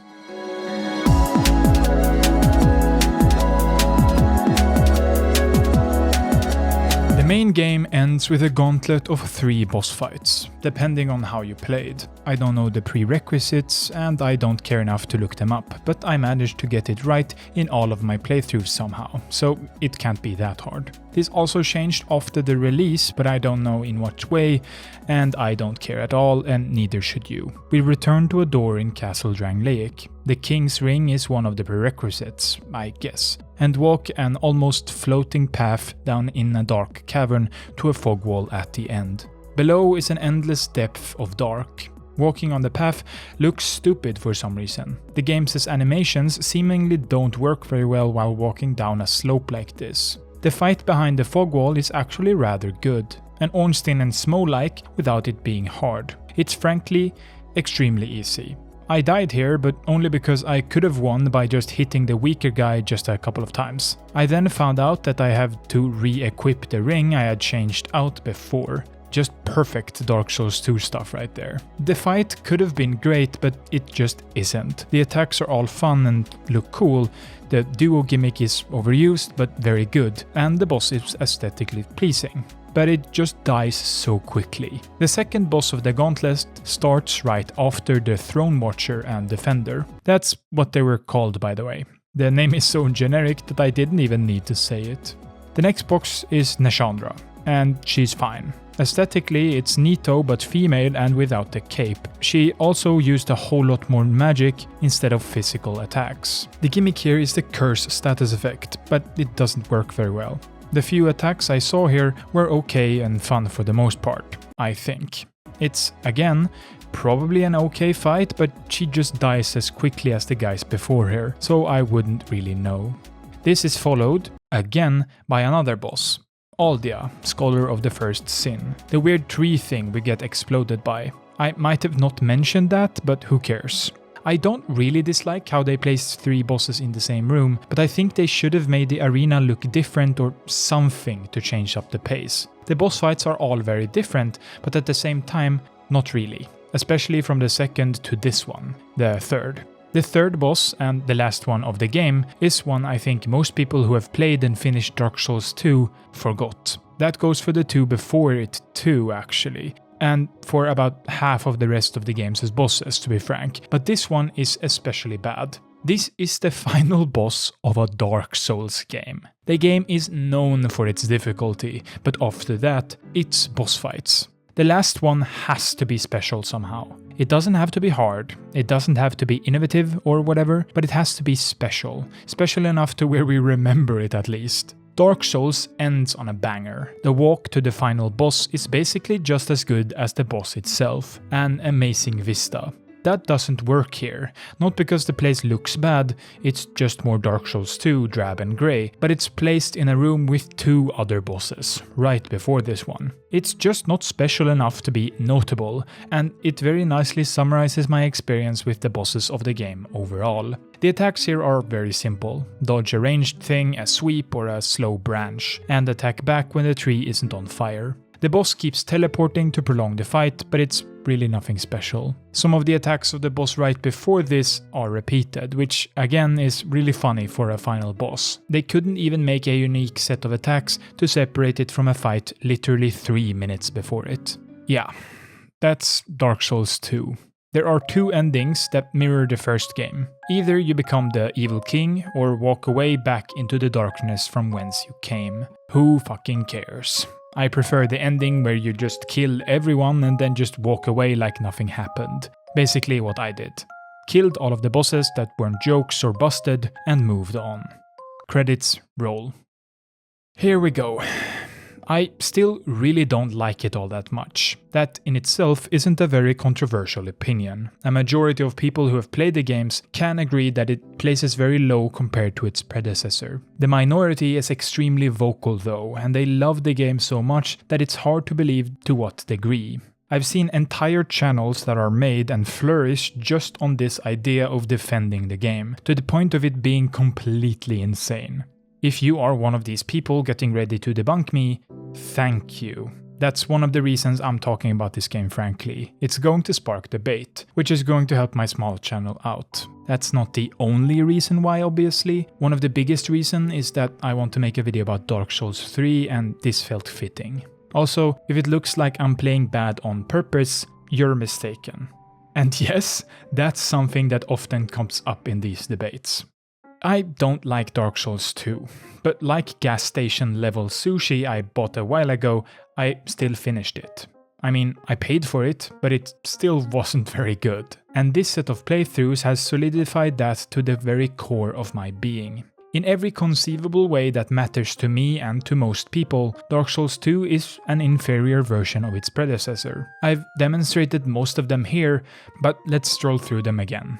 First, they fucked with the controls for some reason. They shouldn't have, for any reason, changed the dead zones the way they did. It's a purebred downside. No positive to derive from it at all past it's easier to walk straight ahead, which is like saying that bunny hopping is bad because it takes skill. It's beyond stupid and entirely empty of meaning. Same goes for their new way of leveling, adaptability and its sister stat agility and the iframe bullshit. It gets in the way more than anything and makes leveling less meaningful per level. This is accompanied by having to level your stamina separately from your equip load. It's more customizable, sure, but also a whole lot more gradual, especially earlier on when we spend most of our levels to wield a weapon. Try to level health and stamina while throwing as much as we can into our dodge rolls as iframes. This was a downgrade from Dark Souls, like the dead zones. But stamina is changed in other ways. Rolls, attacks and other stamina depleters now deplete a huge part of your stamina bar, slowing the game down, making the back and forth slower than it should be. Dark Souls wasn't perfect here, but it worked really well. In Dark Souls 2, I didn't like using the bigger weapons as much because of how little we get to attack. Combat as a whole changed for the worse, with the limited amount of Estus starting out, forcing us to use and learn to overuse the crazy amounts of life gems that go against what worked so well in the first game. Being able to use them while moving makes it even worse. They are almost objectively better than the Estus flask in most situations. Other changes include removing iframe from lots of places where they made sense, entering fog walls and turning on switches being the biggest culprits. Playing around these iframes was fun, rushing past enemies, expertly routing to enter the fog wall, but alas, it feels like change for change's sake. They want us to fight everything, but they also substantially slow the combat to the point where it all takes time. Long and drawn out is what it is. This never changes and is a constant throughout. The DLCs are still a highlight though. The only truly great boss fights can be found here. The main game has a couple of good ones, my favorite being the 3 robots with bronze armor and long hammers. Oh, the Ruin Sentinels, that's what they're called. Sin is my favorite overall, a good dragon fight for once, but Fume Knight is also good. The areas surrounding them still suck ass like the rest of the game's areas though. One of the greatest positives in Dark Souls was the open world. It just made so much sense while somehow never ever becoming boring. Dark Souls 2 fails at this miserably, and FromSoft keeps failing at this from this point. Dark Souls is the odd one out in terms of its world, which sucks because it was so awesome. Dark Souls 2 gives us teleporting from the start and wants us to use it. We can't level up at the bonfire anymore, and we have to teleport back. The game plays like the last act of Dark Souls, running around finishing off scattered areas, widely known as the weakest part of the game. Areas don't connect in a way that makes sense, and they rarely surprise us past how little sense they make. Bowser's castle on top of the windmill is probably the worst offender here, but there are numerous locations like this. I really like the visuals of some places. In a vacuum, vistas are also largely improved, but not always. Areas should have gotten more breathing room, more vibes injected instead of spamming basilisks and hollows around every corner. This is one of the biggest problems, the constant spam of enemies. This enemy placement feels like playing a Dark Souls randomizer, but it's a pretty good seed. We got kind of lucky that it wasn't the hardest enemy in the entire game, but it's still thoroughly random. I hate this. It made runbacks horrible and exploration annoying in a slow, tedious way. Dark Souls 2 has the worst runback ever in a FromSoft game. It probably has the entire top 3 actually, and they suck so badly I quit the game for months. Dark Souls 2 is probably the hardest game in the series in a lot of ways, but rarely in boss encounters, if ever.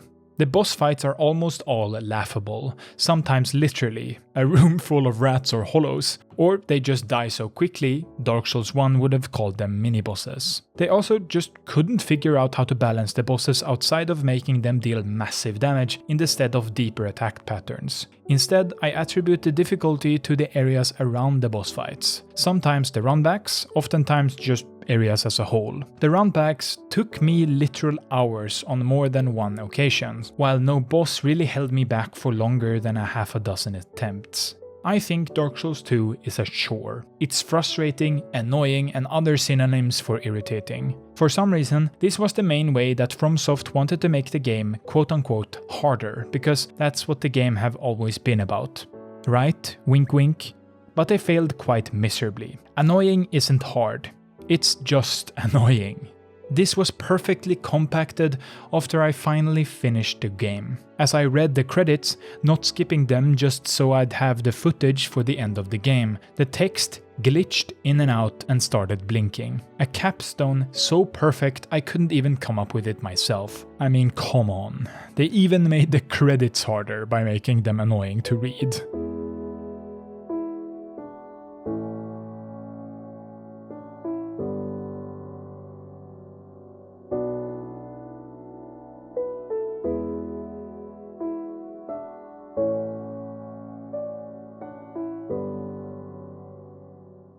Thanks for watching. This video was hell. And I'm not even kidding. If you watched the whole thing, you heard about my multi-month break from the script just because of how horrible the game is. That's the worst of it, but I also worked my ass off writing it. It works well to me, like after most videos I think this might be my new best one. That's good. I'm still improving. But it took too long. I could have had this video out months ago if I hadn't stopped. This is the second video in the Dark Souls series, and I'm eager to start working on the Dark Souls 3 one. But first I'm gonna talk about Ghost of Tsushima. That's what my patrons picked. Enough of Dark Souls 2 for now. Here's the list of greats. The list is basically the same except for GTA 4 moving above Doom 2016. I don't know why I feel like that now, but I do. Like you all guessed, Dark Souls 2 is our new lowest rated on the list, and I don't see how that is going to change for a while. I don't seek out bad and or mediocre games, especially for videos like this, so it's going to take a while. Minecraft is still up top obviously, followed by Dark Souls. That's not changing in this video or the next. Spoilers, sorry. That's it for the Dark Souls 2 video. Thank you, Patreon subscribers, for supporting me so much. I love you in a very personal way, and you, person watching this, should support me forever and ever and ever. If you were in front of me, I would passionately kiss your forehead goodnight at least twice. Again, thanks for watching. It means a lot. Seriously.